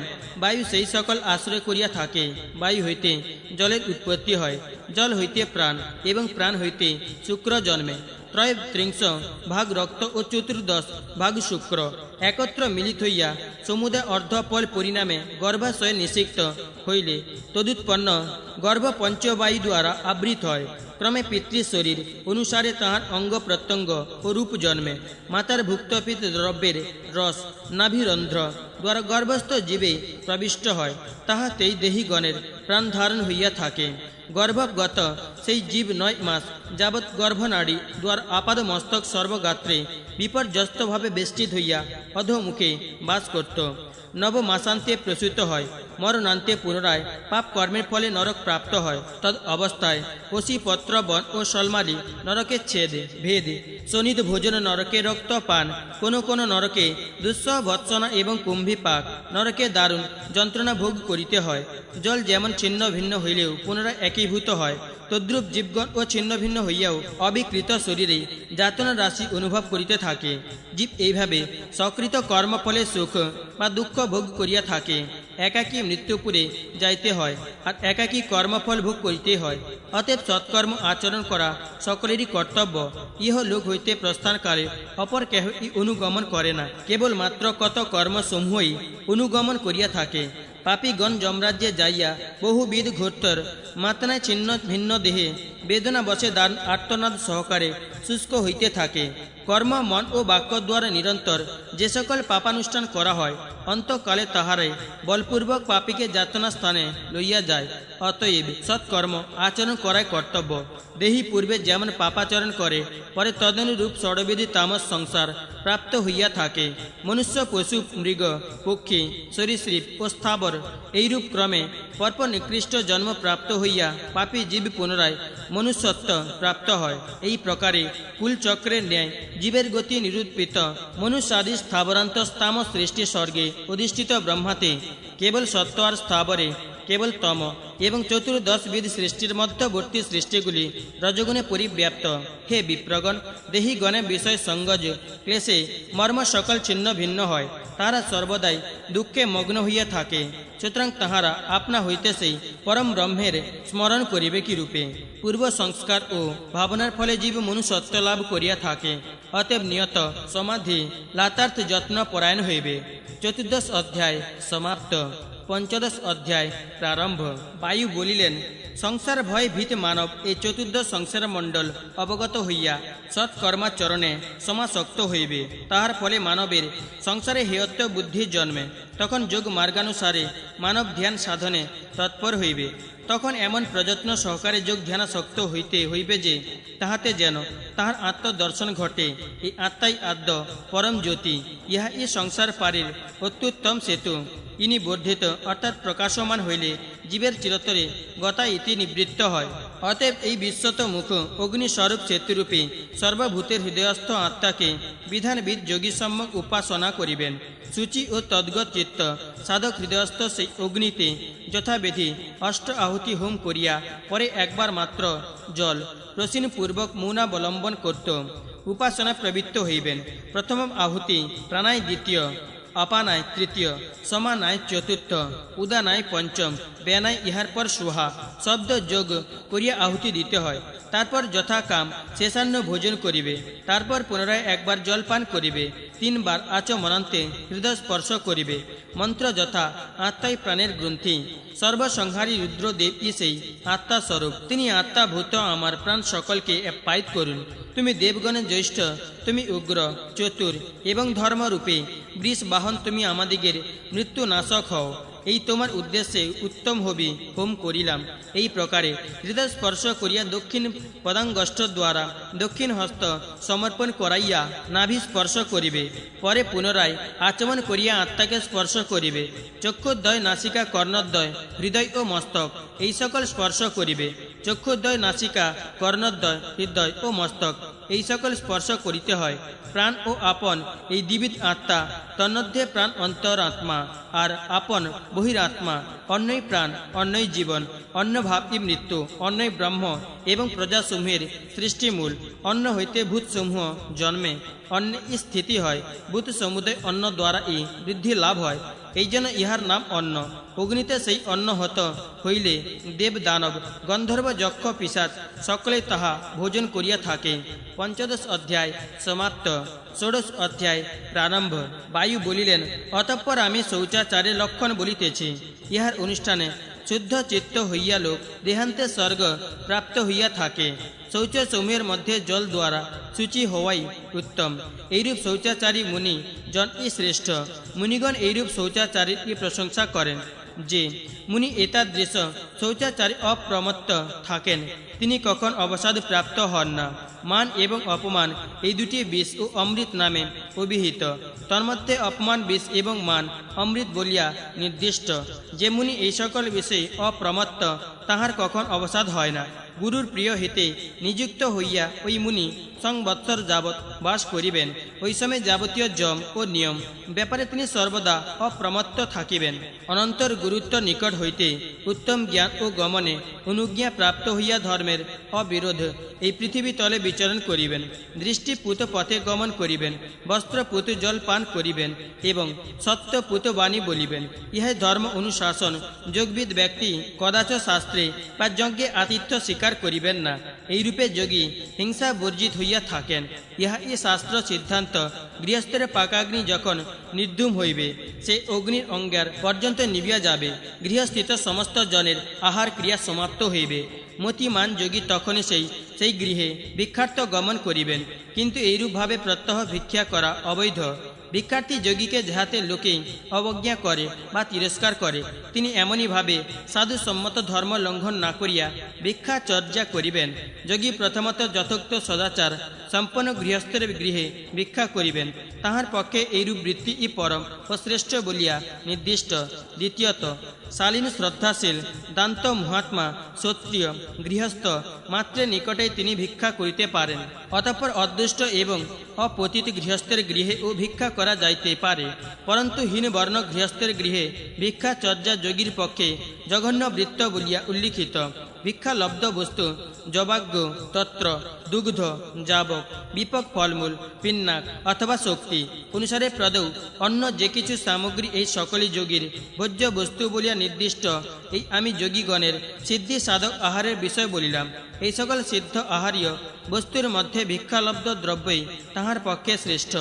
যে যোগী মাসে মাসে কুশাগ্রে করিয়া জলবিন্দু ভক্ষণ করেন অথবা যিনি ন্যায়ত ভিক্ষা করিয়া থাকেন, পূর্বোক্ত যোগী অপেক্ষা তিনি বিশিষ্ট। সকল যোগীর পক্ষে চান্দ্রায়ণ শ্রেষ্ঠ অনুষ্ঠান। সুতরাং শক্তি অনুসারে 1, 2, 3 বা 4টি চান্দ্রায়ণ অনুষ্ঠান করা যোগীর কর্তব্য। অস্তেয় ব্রহ্মচর্য, অলোভ ত্যাগ, ব্রতাচরণ, অহিংসা, তত্ত্ব জিজ্ঞাসা, অক্রোধ, গুরু শুশ্রূষা, শৌচ, আহার লাঘব ও নিত্য সধায় এই সকল নিয়ম ভঙ্গুর পক্ষে বিহিত।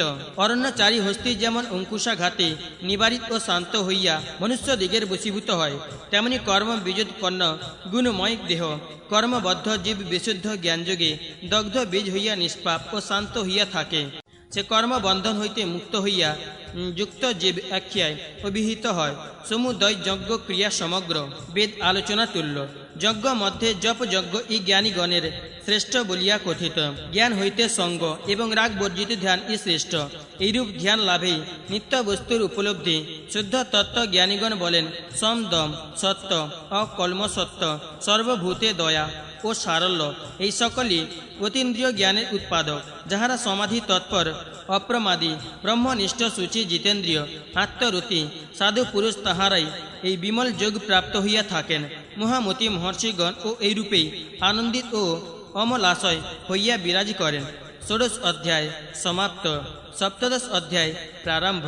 বায়ু কহিলেন, সংবৎসরান্তে গুরুর অনুজ্ঞা গ্রহণপূর্বক তৃতীয় আশ্রম পরিহার করিয়া চতুর্থ আশ্রমে প্রবেশ করিবেন। তখন তিনি এই পৃথিবীতে বিচরণ করিতে থাকিবেন। জ্ঞেয় সাধক সারভূত জ্ঞানের উপাসনা করিবেন। যে জন এইটি জ্ঞান এইটি জ্ঞেয় এইভাবে তোষিত হইয়া জ্ঞানানুশীলন হয়ে সে সহস্র কল্পজীবী হইলেও জ্ঞেয় তত্ত্ব আয়ত্ত করিতে পারেন না। সঙ্গহীন জিতে ক্রোধ লঘু ভোজি জিতেন্দ্রিয় হইয়া বুদ্ধি যোগে সমস্ত ইন্দ্রিয় দ্বারা নিরুদ্ধ করিয়া ধ্যানে মনোনিবেশ করিবে। উপরি আচ্ছাদনহীন শূন্য স্থানে গুহাতে বনে কিংবা নদী পুলিনে থাকিয়া নিয়ত যোগানুষ্ঠান করিবে। বাকদণ্ড কর্মদণ্ড ও মনোদণ্ড এই ত্রিবিধ দণ্ড হইতে যিনি নিবৃত্ত তাহাকে ত্রিদণ্ডী বলা যায়। ধ্যান নিষ্ঠ জিতেন্দ্রিয় মানব শাস্ত্র অনুসারে শুভাশুভ কর্ম সকল পরিহার পূর্বক শরীর ত্যাগ করিলে পুনরায় তাহার আর জন্ম বা মরণ ঘটে না। সপ্তদশ অধ্যায় সমাপ্ত। অষ্টাদশ অধ্যায় প্রারম্ভ। বায়ু বলিলেন, অতঃপর জ্যোতিদিগের কর্তব্য প্রায়শ্চিত্ত সকলের বিধান যথাযথ কীর্তন করিতেছি। কামকৃত ও অকামকৃত উভয় বিধ পাপের ই প্রায়শ্চিত্ত বিহিত আছে।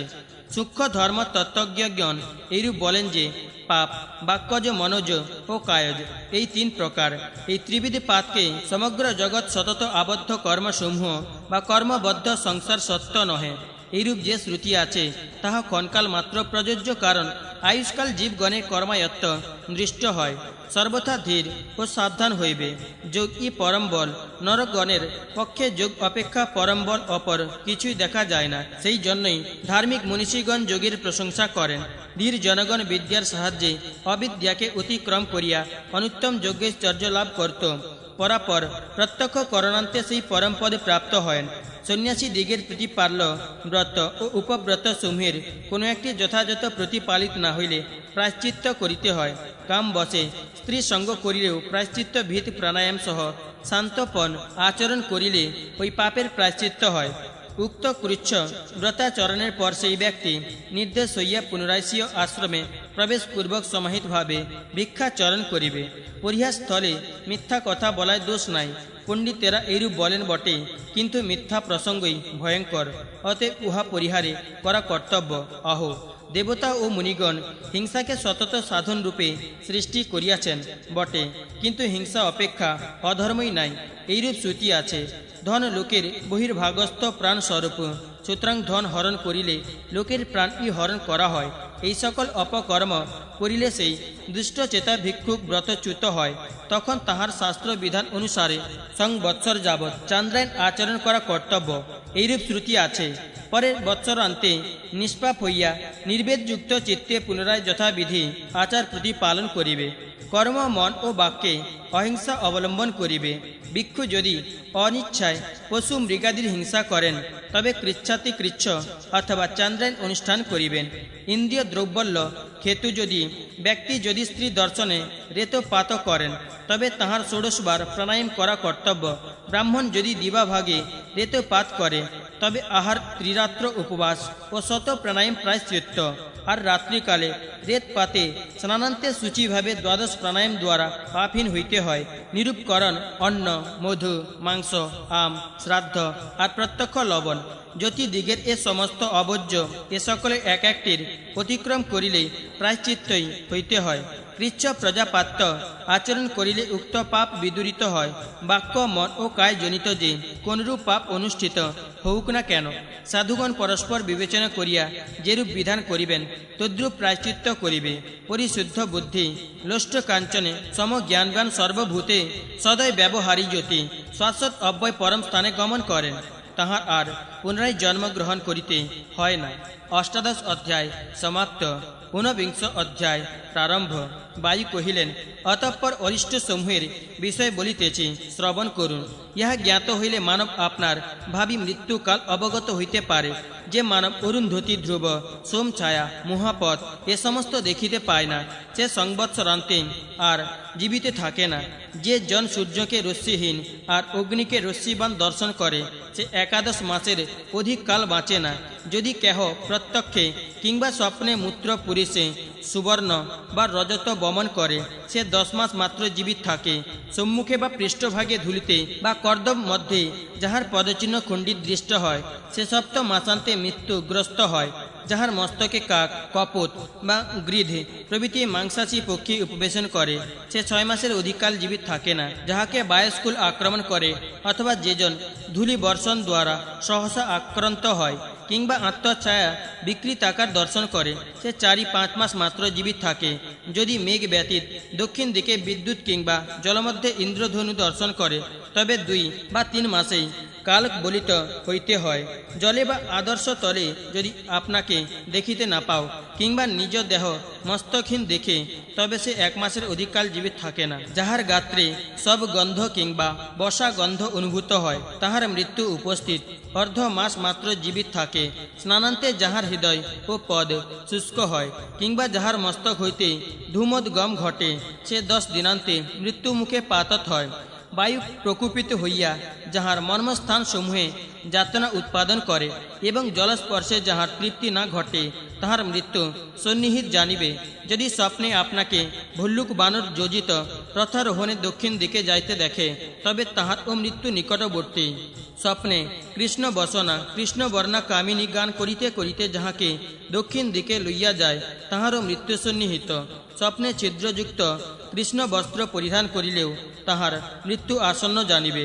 আর যাহার কর্ণ ভগ্ন হইয়া গিয়াছে দেখা যায়, তাহার কর্ণ ভগ্ন হইয়া গিয়াছে দেখা যায়, তাহার মরণ ও আসন্ন বুঝিবে। স্বপ্নে পঙ্করা সতে আপাদ মস্তক নিমগ্ন দর্শন করিলেও তাহার সদা মৃত্যু হয়। স্বপ্নে ভস্য অঙ্গার, কেশ, শুষ্ক নদী ও সর্থ দর্শন করিলে তাহার জীবন 10 রাত্র মাত্র। স্বপ্নে কৃষ্ণবর্ণ বিকটাকারে অস্ত্রধারী পুরুষ গণ কর্তৃক পাষাণ দ্বারা তাড়িত হইলেও সদ্যই মরণাপন্ন হয়। প্রত্যুষকালে সূর্যোদয় হইলে পর শ্রীকাল চিৎকার করিতে করিতে যাহার অভিমুখে আগমন করে, তাহার ও আয়ু ক্ষীণ হইয়াছে বুঝিবে। স্থানান্তে যাহার বক্ষ বেদনা বা দন্তহর্ষ উপস্থিত হয়, তাহাকে ও হীনায়ু বলিয়া জানিবে। দিবসে বা রাত্রিকালে যে ব্যক্তি বারম্বার দীর্ঘ নিঃশ্বাস ত্যাগ করে, কিংবা যে ব্যক্তি দীর্ঘ নির্বাণ গন্ধ পায় না তাহারও মৃত্যু সন্নিহিত। যেজন রাত্রিতে ইন্দ্রধনু দেখে, দিবাতে নক্ষত্রমণ্ডল দর্শন করে, আর অপরের নয়ন মধ্যে আত্মপ্রতিবিম্ব দেখিতে পায় না, কেউ অধিককাল জীবিত থাকে না। যাহার একটি নেত্রে নিয়ত অশ্রু স্রাব হয়, কর্ণদ্বয় স্বস্থান ভ্রষ্ট হয়, আর নাসা বক্রভাব ধারণ করে, তাহাকে গতপ্রাণ বলিয়াই অবধারণ করিবে। যাহার বেহবা কর্কশ ও কৃষ্ণবর্ণ, মুখ পঙ্ক প্রভ, আর গণ্ডদ্বয় চ্যাপ্টা ও রক্তাভ হয়, তাহারও মৃত্যু নিকটবর্তী। স্বপ্নে যেজন মুক্ত কেশে গান, হাস্য ও নৃত্য করিতে করিতে দক্ষিণাভিমুখে গমন করে, তাহারও জীবন শেষ হইয়াছে বুঝিবে। যাহার বারম্বার শ্বেত সর্প সমশ্বেদ বিন্দু উদ্গত হয়, তাহার মৃত্যু নিকটবর্তী। স্বপ্নে উষ্ট্র ও গর্দভাদি অশুভ পশু রথে যোজিত হইয়া যাহাকে দক্ষিণ দিকে বহন করে, তাহার ও আয়ুষ্কাল পূর্ণ হইয়াছে বুঝিবে। কর্ণে শব্দ শুনিতে না পাওয়া আর নয়নে জ্যোতি পদার্থ দেখিতে না পাওয়া, এই দুটি পরম অরিষ্ট। ইহার দ্বার আসন্ন মরণকাল নির্ণয় করিবে। স্বপ্নে যে জন গর্ত মধ্যে পতিত হইয়া নির্গমন দ্বারা না পাইয়া তন্মধ্য হইতে উত্থান করিতে না পারে, তাহার জীবন তৎকাল পর্যন্তই জ্ঞাতব্য। যাহার দৃষ্টি ঊর্ধ্বগত রক্তবর্ণ অথচ চঞ্চ, মুখ হইতে প্রবল উষ্মা নির্গত হয়, নাভি ছিদ্র গভীরতা প্রাপ্ত হয়, আর মূত্র অতিশয় উষ্ণ হয়, সে ব্যক্তিও মরণাপন্ন বলিয়া জানিবে। দিবাতে বা রাত্রিকালে স্বপ্নাবস্থায় যাহা কর্তৃৎ আহত হয়, সেই আঘাতকারী ব্যক্তিকে যদি নিদ্রান্তে প্রত্যক্ষ দর্শন করে, তবে মৃত্যু নিশ্চয় করিবে। স্বপ্নে অগ্নি প্রবেশ করিলে কিংবা স্মৃতি লোপ ঘটিলেও মৃত্যু সন্নিহিত জানিবে। স্বপ্নে যদি স্বকীয় শুক্লবর্ণ গাত্র বস্ত্র কোনরূপে রক্ত বা কৃষ্ণবর্ণ দর্শন করে, তবে তাহাতেও মৃত্যু উপস্থিত জানিবে। বুদ্ধিমান মানব দেহে আড়ষ্ট সূচনা হইলে ভয় বিষাদ পরিহার পূর্বক যোগানুষ্ঠানের উদ্যম করিবে। পূর্ব বা উত্তর দিকে সম স্থিরতর জনবর্জিত পবিত্র প্রদেশে পূর্ব বা উত্তর মুখে সুস্থ চিত্তে আগমন পূর্বক স্বস্তিকাসনে উপবেশন করিয়া মহেশ্বরকে নমস্কার করিবে। পরে সমস্ত শরীর বিশেষত মস্ত ও গ্রীবা সমানভাবে রাখিয়া ধারণা অবলম্বন করিবে। তৎকালে ইতস্তত অবলোকন করিতে নাই, বায়ু রহিত প্রদেশস্থ দ্বীপের ন্যায় স্থৈর্য অবলম্বন করিতে হয়। তজ্জন্য পূর্বোত্তর নিম্ন ভূভাগ অবলম্বন করা এই কর্তব্য। কাম, বিকর্ক, প্রীতি, সুখ দুঃখ এ সকল সংযত করিয়া সত্য গুণ ধ্যানে নিরত হইবে। চক্ষু, ত্বক, কর্ণ, মন, বুদ্ধি, মস্তক, বক্ষস্থল এ সকল স্থানে ধারণা অবলম্বন করিবে। কাল, ধর্ম, অরিষ্টের বল বাহুল্য ইত্যাদি বিচার করিয়া দ্বাদশ অথবা অষ্টোত্তর শত ধারণা অবলম্বন করিতে হয়। এইরূপ ধারণার দ্বারা বায়ু প্রবৃত্তি রুদ্ধ করিয়া পরে সমাহিত মনে ওমকার দ্বারা সমগ্র দেহ আপূরণ করিবে। এইরূপ করিলে সেই যোগী ওমকারময় অক্ষরত্ব লাভ করেন, তাহার আর ক্ষরণ হয় না। ঊনবিংশ অধ্যায় সমাপ্ত। বিংশ অধ্যায় প্রারম্ভ। বায়ু কহিলেন, অতঃপর ওঙ্কার প্রাপ্তির লক্ষণ বর্ণন করিতেছে। ওঙ্কার মাত্রাত্রয়যুক্ত। ইহাতে যে ব্যঞ্জন বর্ণটি আছে, উহা ও স্বর সমন্বিত। উহার প্রথম মাত্রা বৈদ্যুতিক, দ্বিতীয় মাত্রা তামসী, আর তৃতীয় মাত্রা নির্গুণা। মাত্রা অক্ষরাশ্রয়িণী। উহার মস্তকস্থা পিপিলিকা স্পর্শ সমা গান্ধব্যী।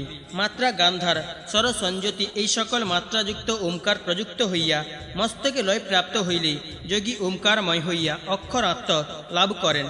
প্রণব স্বরূপ ধনুতে আত্মা স্বরূপ স্বর যোজনপূর্বক সাবধানে ব্রহ্মরূপ লক্ষ্য বেদ করিতে হইবে। অতএব সবের ন্যায় তন্ময় ভালঙ্গন আবশ্যক। ওম এই অক্ষরটি বুদ্ধিগুণ নিহিত পরমপদ ব্রহ্ম স্বরূপ।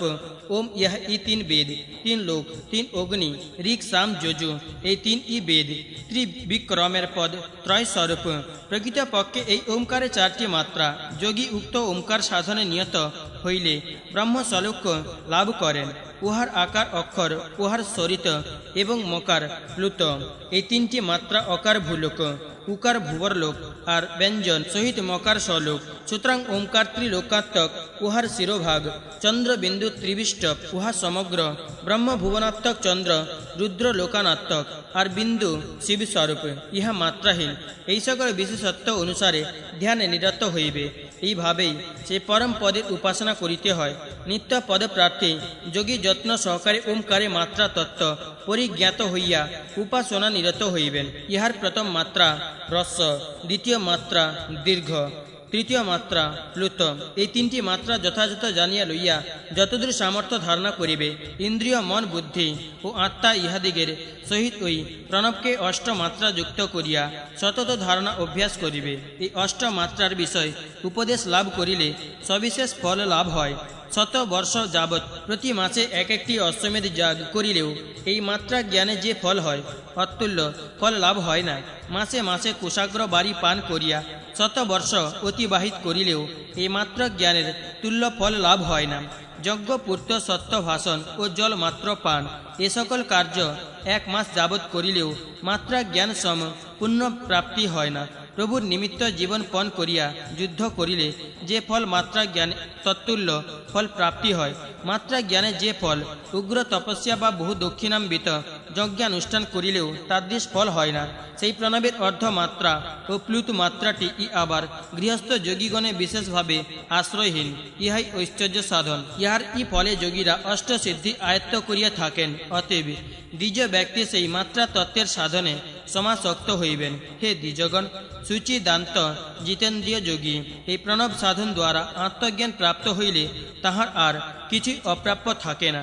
ধ্যান পরায়ণ ব্রাহ্মণ যোগ দ্বারা ঋক যজু সাম সমগ্র বেদ ও উপনিষদ এতৎ সমস্তের জ্ঞান সম্মুখ প্রাপ্ত হইয়া থাকেন। তিনি সর্বভূতের লয় স্থানে হীন হইয়া লয়স্থান রূপে পরিণত হয়েন। তাহার পুনরায় জন্ম হয় না।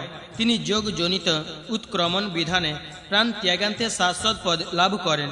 যে সকল ব্রাহ্মণ এই চতুষ্পক্ষী বিশ্বরূপ আখ্যা প্রকৃতির সাহায্যে ধ্যান সহকারে দিব্য চক্ষু দ্বারা সেই অজা লোহিত শুক্ল কৃষ্ণা আত্মতুল্য বহু প্রজা সৃজনকারিণী সর্বাধিভূতা প্রভৃতি দেবীকে জানিতে পারেন, তাহার অমৃতত্ব প্রাপ্ত হয়। সে প্রকৃতি দেবীকে অজ জীব উপভোগ করিয়া তৃপ্তি লাভ করে, কিন্তু অপর অজ শিব তাহাকে উপভোক্তা জ্ঞানে পরিহার করিয়া থাকেন। সেই প্রকৃতি পুরুষাত্মক প্রণবের সম্মুখ জ্ঞান হইলে আর কদাচ সংসারে বিচরণ করিতে হয় না। এই ওঙ্কারাখ্যা অক্ষররূপী ব্রহ্মকে যথাযথ জ্ঞাত হইয়া যে ইহার ধ্যান করে, সে সমস্ত বন্ধন হইতে সম্পূর্ণ মুক্ত হইয়া সংসার যাত্রার দায় হইতে অব্যাহতি লাভ করিয়া থাকে। তিনি অচল নির্গুণ শিব স্থান প্রাপ্ত হয়েন, ইহাতে সন্দেহ নাই। এই আমি আপনাদিগের নিকট ওমকার প্রাপ্তি লক্ষণ বর্ণন করিলাম। সর্বসংকল্প ভিজ্ঞ লোকেশ্বরকে নমস্কার। সেই মহান উপাসনা কর কর্তব্য। সেই ব্রহ্মকে প্রমাণ করাই আপনাদিগের হিতকর। সর্বব্যাপী নির্গুণ ভক্ত যোগী দিগের ঐশ্বর্য প্রদাতা জল সম্পৃক্ত পদ্মপত্রের ন্যায় বিশুদ্ধ ব্রহ্মে উপাসনা করিবে। সকল পবিত্রাপেক্ষা পবিত্র, পবিত্র পরিপূরিত, পবিত্রাশ্রয়, হ্রস্ব দীর্ঘ প্লুত এই স্বর ত্রয় বিশিষ্ট শব্দ স্পর্শ রূপ রস গন্ধ বর্জিত অবিদ্যাপতি যোগী নশ্বরকে নমস্কার। যে তাহাকে নমস্কার করে অবিদ্যা কদাপি তাহার প্রতি প্রভুত্ব বিস্তারে সমর্থ হয় না।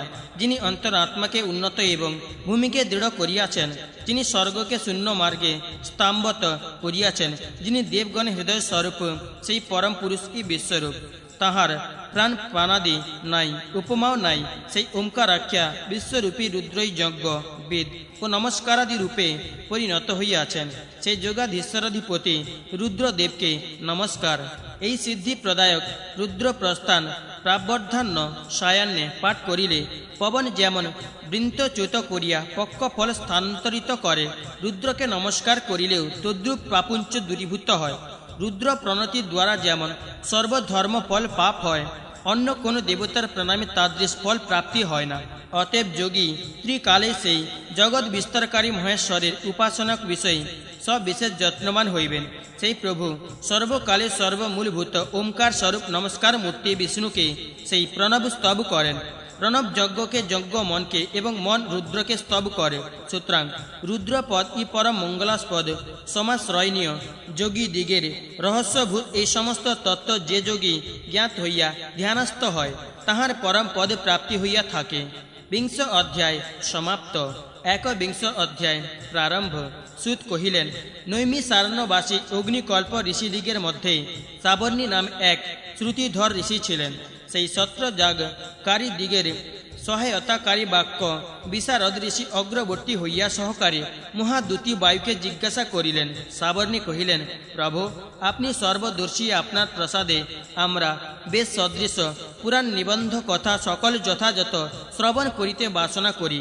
ভগবান হিরণ্যগর্ভ নিজ ললাট হইতে অতি তেজস্বী নীল লোহিত দেবকে কি প্রকারে পুত্র রূপে লাভ করেন? কমল জনি ব্রহ্মার উৎপত্তি হইল কি রূপে? ব্রহ্মণ নন্দন নীল লোহিতের রুদ্রত্বই বা হইল কি প্রকারে? বিষ্ণু রুদ্র সহ অনুত্তম প্রীতি সংগঠন হইল কি করিয়া? সকল দেবতা বিষ্ণুময়, বিষ্ণু সম অপর আর কোনো গতি নাই।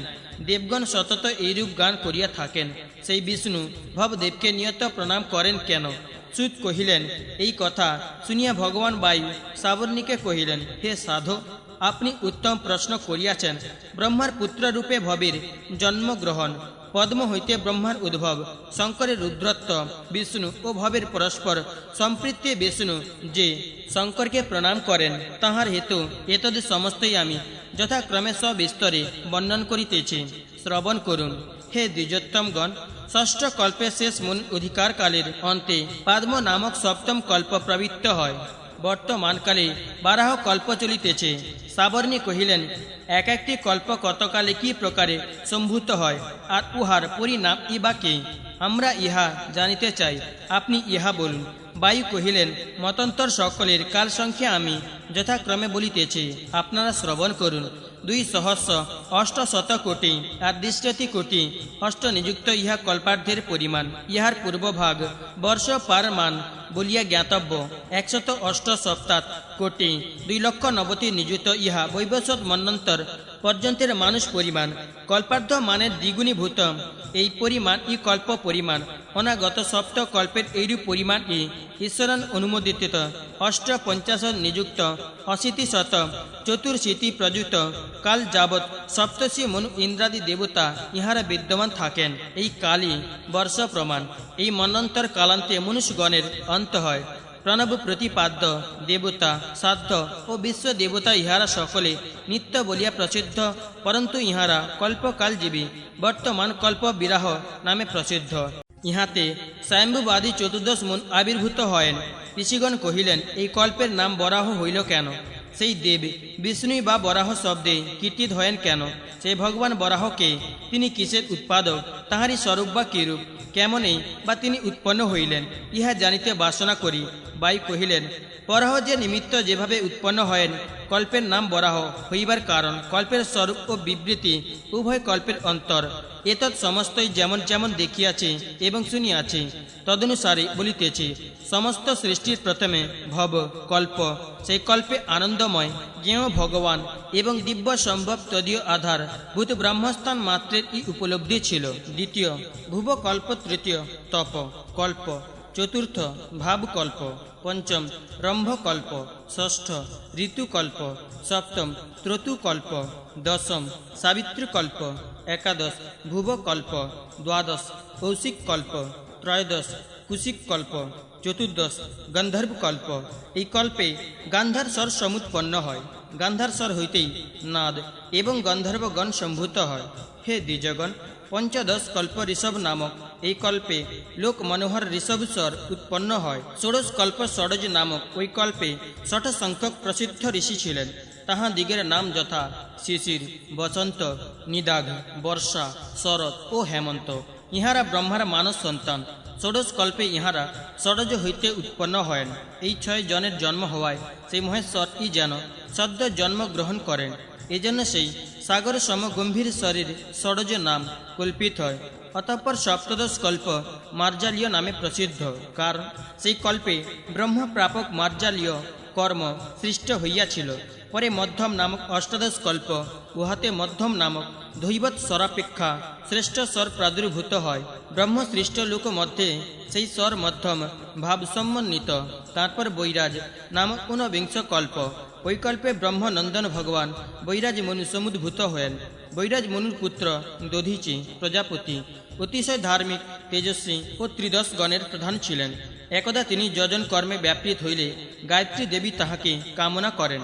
তাহাতে সেই দধীজির পুত্র রূপে স্নিগ্ধ স্বরের সমুৎপত্তি হয়। তারপর বিংশ কল্প নিষাদ নামে পরিচিত।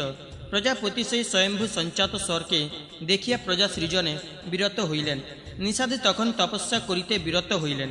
নিষাদে তখন তপস্যা করিতে প্রবৃত্ত হইয়া নিরাহারে জিতেন্দ্রিয়ভাবে দিব্য সহস্র বৎসর অতি বাহিত করিল। ব্রহ্মা সেই ঊর্ধ্ববাহু তপকৃশ দুঃখিত কুত পিপাসা দিত শান্ত পুত্রকে নিষিদ্ধ অর্থা উপবেশন কর, এই কথা কহিলেন। এই জন্য সেই স্বর নিষাদ নামে বিখ্যাত হয়।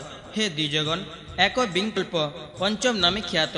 ওই কল্পে ব্রহ্মার প্রাণ আপন, সমান, উদান ও ব্যান, এই পঞ্চ মানব সন্তান সমুৎপন্ন হয়।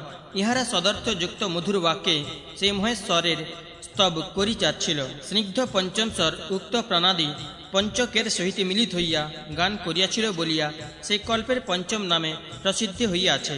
দ্বাবিংশ কল্প মেঘবাহন নামে অভিহিত। ওই কল্পে মহাবাহু বিষ্ণু মেঘাকার পরিগ্রহপূর্বক মহেশ্বর কৃত্তিবাসকে দিব্য সহস্র বৎসর যাবৎ বহন করিয়াছিলেন। কশ্যপু নন্দন বিষ্ণু ভারাক্রান্ত হইয়া দীর্ঘ দীর্ঘ নিঃশ্বাস ত্যাগ করিতে থাকিলে তাহার মুখ হইতে তখন লোক সংহারক মহাকায় কালসমুদ্ভূত হয়েন। ত্রয়োবিংশ কল্পের নাম চিন্ত। উহার সহিত চিতি নারী একটি কন্যা ও জন্মে। ইহারা মিথুন ভাবেই সমুৎপন্ন হয়। ব্রহ্মা যখন তচিন্ত স্তম্ভ ছিলেন তদবস্থায় উহার উৎপত্তি হয় বলিয়া ওই কল্প তচিন্তক নামে প্রসিদ্ধি লাভ করে। চতুর্বিংশ কল্প আকুতি নামক। ওই কল্পে আকুত ও আকুতি নামক মিথুন সমুদ্ভূত হয়। ব্রহ্মা সেই আকুতিকে প্রজা সৃজন করিতে বলিয়াছিলেন, তজ্জন ওই কল্প আকুতি নামে খ্যাত হয়। পঞ্চবিংশ কল্প বিজ্ঞাতি নামক। ওই কল্পে বিজ্ঞাত ও বিজ্ঞাতি নামক মিথুন জন্মে। ব্রহ্মা সৃষ্টি বিষয় ধ্যান করিতে থাকিলে সংক্ষেপে সমস্ত সৃষ্টি চিত্র তাহার বিজ্ঞাত হইয়াছিল বলিয়া এই কল্প বিজ্ঞাতি নামে প্রসিদ্ধ হইয়াছে। ষড়বিংশ কল্পের নাম মন। ইহাতে শঙ্করী দেবী একটি মিথুন উৎপাদন করেন। সৃষ্টিকামী প্রজাপতির প্রজা বিষয়ক চিন্তাকালে ওই কল্প সমুৎপন্ন হয়। সপ্তবিংশ কল্পের নাম ভাব। ইহাতে পূর্ণমাসী দেবী একটি মিথুন উৎপাদন করেন। প্রজা সৃষ্টিক্রামী পরমেষ্টি ব্রহ্মা পরমাত্মার ধ্যানে নিমগ্ন হইলে তদীয় জ্যোতির্মণ্ডল অগ্নিরূপে ভূলোক দুলোক সমাচ্ছন্ন করিয়া প্রদীপ্ত হইয়া উঠিল। ক্রমে সহস্র বৎসরান্তে সেই জ্যোতিপুঞ্জ একীভূত হইয়া সূর্যমণ্ডলাকারে পরিণত হইল। ব্রহ্মা পূর্বে অদৃশ্য সেই সূর্যমণ্ডল দেখিতে পাইয়াছিলেন এবং সেই মণ্ডলে সমস্ত যোগ ও মন্ত্রসমূহও তখন দৃষ্ট হইয়াছিল। এজন্য সেই কল্পকে দর্শ নামে অভিহিত করা হয়। পুরাকালে সেই সময় ভগবান সোম ব্রহ্মার মনোমধ্যে পূর্ণরূপে প্রকট হইয়াছিলেন বলিয়া উহার পৌর্ণমাসে সংজ্ঞা হয়। অতএব যোগ বর্গের উভয় পক্ষের পর্বদিনে দর্শ পূর্ণমাসে আত্মহিত কামনায় যোগানুষ্ঠান কর্তব্য যে সকল দ্বিজাতি দর্শ ও পূর্ণমাসে যজন করেন তাহার কদাচ ব্রহ্মলোক হইতে মর্তধামে প্রত্যাবৃত হয়েন না। অনাহিতাগ্নি দ্বিজ যদি প্রযত হইয়া বীর পথে প্রবৃত্ত হইয়া মনসমাধান সহকারে শনৈ শনৈ এই বক্ষমান মন্ত্র উচ্চারণ করিয়া অগ্নিতে প্রবেশ করেন, তবে তাহার রুদ্রলোকে গতি হয়। অগ্নি ই সোম, কাল এবং রুদ্র এইরূপ শ্রুতি আছে। অতএব যেজন অগ্নিতে প্রবেশ করে তাহার রুদ্রত্ব প্রাপ্তি হইয়া থাকে। অষ্টাবিংশ কল্পের নাম বৃহৎ। প্রয়োজন উৎপাদন মানুষের ধ্যান পরায়ণ ব্রহ্মার অন্তঃকরণ হইতে বৃহৎ শ্যাম ও রথন্তর প্রাদুর্ভূত হয়। এই কল্পে সর্বব্যাপী বৃহৎ সমুৎপন্ন হইয়াছিল বলিয়া এই কল্পকে বৃহৎ কল্প নামে অতিহিত করা হয়। তত্ত্বচিন্তকগণ এইরূপই নিযুক্ত করিয়াছেন। রথস্তর সূর্যমণ্ডলের অন্তর্গত ৮৮ সহস্র যোজন পরিমাণ। এই জন্যে সূর্যমণ্ডল ভেদ করা কঠিন, পরন্তু দৃঢ়চেতা যোগী দ্বিজগণ উহাকে এবং বৃহৎ শ্যামকেও ভেদ করিয়া গমন করিয়া থাকেন। উক্ত রথন্তরেরই অপরাপর কল্প সকল সংঘাত ভাব প্রাপ্ত হইয়াছে। আমি এই বিচিত্র আত্মার তত্ত্ব বর্ণন করিলাম। অতঃপর কল্প সম্বন্ধনীয় অপরাপর শুভ বিবরণ সকল বলিতেছি। হে জিহব, ত্রিজগৎপতি পরম কারণিক পরম পুরুষ নারায়ণকে সতত স্তব কর। পুরাতন কর্ম নিগড় বন্ধন হইতে মুক্তি লাভ বিষয়ে সেই পুরাণ পুরুষ অপেক্ষা অপর কোনো উপায় নাই। ১বিংশ অধ্যায় সমাপ্ত। ২বিংশ অধ্যায় প্রারম্ভ। ঋষিগণ কহিলেন, হে মহামুনে, আপনি মন্ত্র কল্পনা ও কল্পসমূহের অত্যদ্ভুত বিবরণ কহিলেন, পরন্তু ৩ লোকে আপনার কিছুমাত্র অবিদিতে নাই। অতএব কল্প সংখ্যা বৃত্তান্ত আমাদিগকে সবিস্তরে বলুন। বায়ু কহিলেন, আমি ব্রহ্মার কল্প সংখ্যা যুগ বর্ষ সংখ্যা বলিতেছি। ১ সহস্র কল্পে ব্রহ্মার ১ বৎসর হয়। ৮ সহস্র ব্রাহ্ম অব্দি ব্রহ্মার এক যুগ হয়, এক সহস্র যুগে সেই প্রজাপতির এক সাধন হয়। ইহাই ব্রহ্মার স্থিতিকালে পরিমাণ। ইহার সবিস্তর সংখ্যা অগ্রে বলিতেছে। পূর্বে যে অষ্টবিংশতি কল্পের নাম বলিয়াছে, উহা দিগের বিশেষ বিবরণ শ্রবণ করুন। রথন্তর কল্পের অন্তে সাম ও মন্ত্রসমূহের উৎপত্তি ও নাম নিরুক্তি হয়, সে বৃত্তান্ত ও ক্রমে বলিতেছে। 29 কল্পের নাম শ্বেত লোহিত। এই কল্পে ধ্যানপরায়ণ ব্রহ্মার এক পাবক সমতেজা কুমার প্রাদুর্ভূত হয়েন। তিনি শ্বেত উষ্ণিস, শ্বেত মাল্য ও শ্বেত বস্ত্রধারী শিখাবান দীপ্ত মূর্তি শ্রীমান লোক পিতামহ ব্রহ্মা সেই ব্যতীত বদন ভীমাকার শ্বেত লোহিত পুরুষকে দেখিয়া লোকধাতা বিশ্বরূপ পুরাণ পুরুষ বিশ্বাত্মা যোগীবর দেব দেবেশ মহেশ্বর এই রূপ ধারণ করিয়াছেন ভাবিয়া তাহাকে নমস্কার করিলেন এবং অন্তরে সেই পরমাত্মা সদ্যজাত পরম ব্রহ্ম পরমেশ্বরের ধ্যান করিতে লাগিলেন। সেই জগৎপতি শ্বেত শ্বেত ব্রহ্মার মনোভাব জানিতে পারিয়া পৃষ্ঠভাবে উচ্চ হাস্য করিলেন। তাহাতে তদীয় পার্শ্বদেশ হইতে শ্বেত মাল্য লেপন শ্বেত বর্ণ ব্রহ্ম তেজী সম্পন্ন মহাত্মা ঋষিগণ প্রাদুর্ভূত হইলেন। তাহা দিগের নাম সনন্দ নন্দক বিষনন্দ ও নন্দন। ইহারা ব্রহ্মস্বরূপ শ্বেত দেবের শিষ্য হইলেন। অতঃপর শ্বেত দেবের অগ্রভাগে শ্বেত বর্ণ শ্বেত নামক মহামুনি আবির্ভূত হয়েন। এই শ্বেত মুনি হইতেই নর ঋষির উদ্ভূত হয়। যে সকল ব্রহ্মানিষ্টযোগ যুক্ত প্রাণায়াম পরায়ণ দ্বিজ সেই সদ্যজাত বিশ্বেশ্বর দেবের শরণাপন্ন হয়েন। তাহারা পাপহীন বিমল ব্রহ্ম তেজময় হইয়া ব্রহ্মলোক অতিক্রম করিয়া থাকেন। বায়ু কহিলেন, অতঃপর 30 কল্প উহা রক্ত নামে প্রসিদ্ধ। এই কল্পে ব্রহ্মা পুত্র কামনা ধ্যানাসক্ত হইলে রক্তবর্ণ রক্ত মাল্যনু লেপনধারী রক্ত নেত্র এক পুরুষ প্রাদুর্ভূত হয়েন।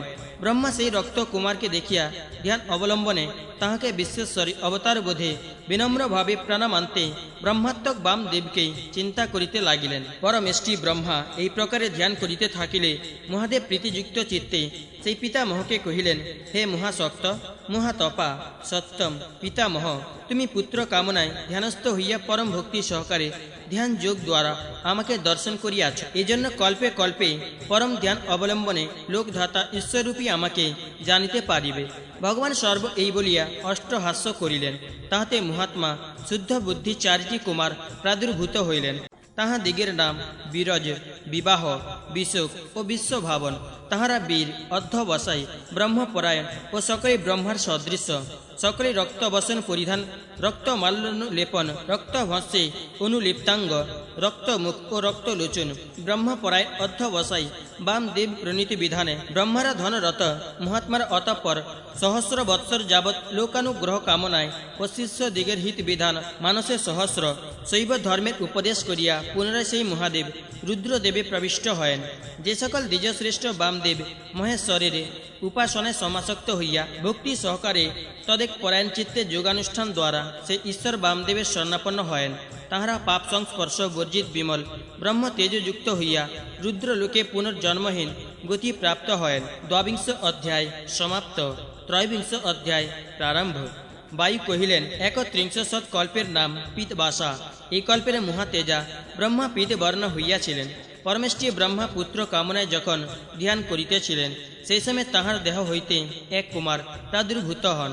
এই কুমার অতি তেজস্বী। ইনি পীত বস্ত্র ও পীত মাল্যধারী। ইহার অঙ্গ পীত গন্ধে অনুলিপ্ত। ইনি পীত যজ্ঞ পবিতে ও পীত উষ্ণিসধারী মহাভুজ যুবা পুরুষ। ধ্যানমগ্ন ব্রহ্মা এই কুমারকে দেখিয়া মনে মনে লোকবিধাতা পরমেশ্বরকে বন্দনা করিলেন। অনন্তর ধ্যাননিষ্ঠা ব্রহ্মা দেখিলেন পরাৎপরা মহেশ্বরী দেবী শীষ রূপ বিকৃত করিয়া গোরূপে মহেশ্বরের মুখ হইতে বিচ্যুত হইলেন। সেই সর্বত মুখী ঈশ্বরী চতুষ্পদা, চতুর্ভক্তা, চতুর্হস্তা, চতুস্তনী, চতুর্নেত্রা, চতুর্শৃঙ্গী, চতুর্দর্শনা, চতুরাননা ও দাত্রিংশত্ব লোক সমন্বিতা সর্বদেব বন্দিতে মহাতেজা মহেশ্বর সেই মহাদেবী মহেশ্বরীকে দেখিয়া পুনঃ পুনঃ এই বলিয়া ডাকিতে লাগিলেন যে, দেবী তুমি মতি, তুমি স্মৃতি এবং তুমি ই বুদ্ধি, তুমি এসো এসো। মহাদেবের এই কথায় মহাদেবী বদ্ধাঞ্জলি হইয়া উত্থান হইলেন। মহাদেব বলিলেন, দেবী তুমি এই সমস্ত বিশ্বব্যাপী আছো। যোগ বলে সমগ্র জগৎ বশীভূত করো। আপচ ভাবি কালে রুদ্রাণী হইয়া মহাদেব সহ তোমাকে বাস করিতে হইবে এবং ব্রাহ্মণ দিগের হিত বিধানের জন্য তুমি পুরুষোত্তম পদার্থ রূপে প্রতিভাত হইবে।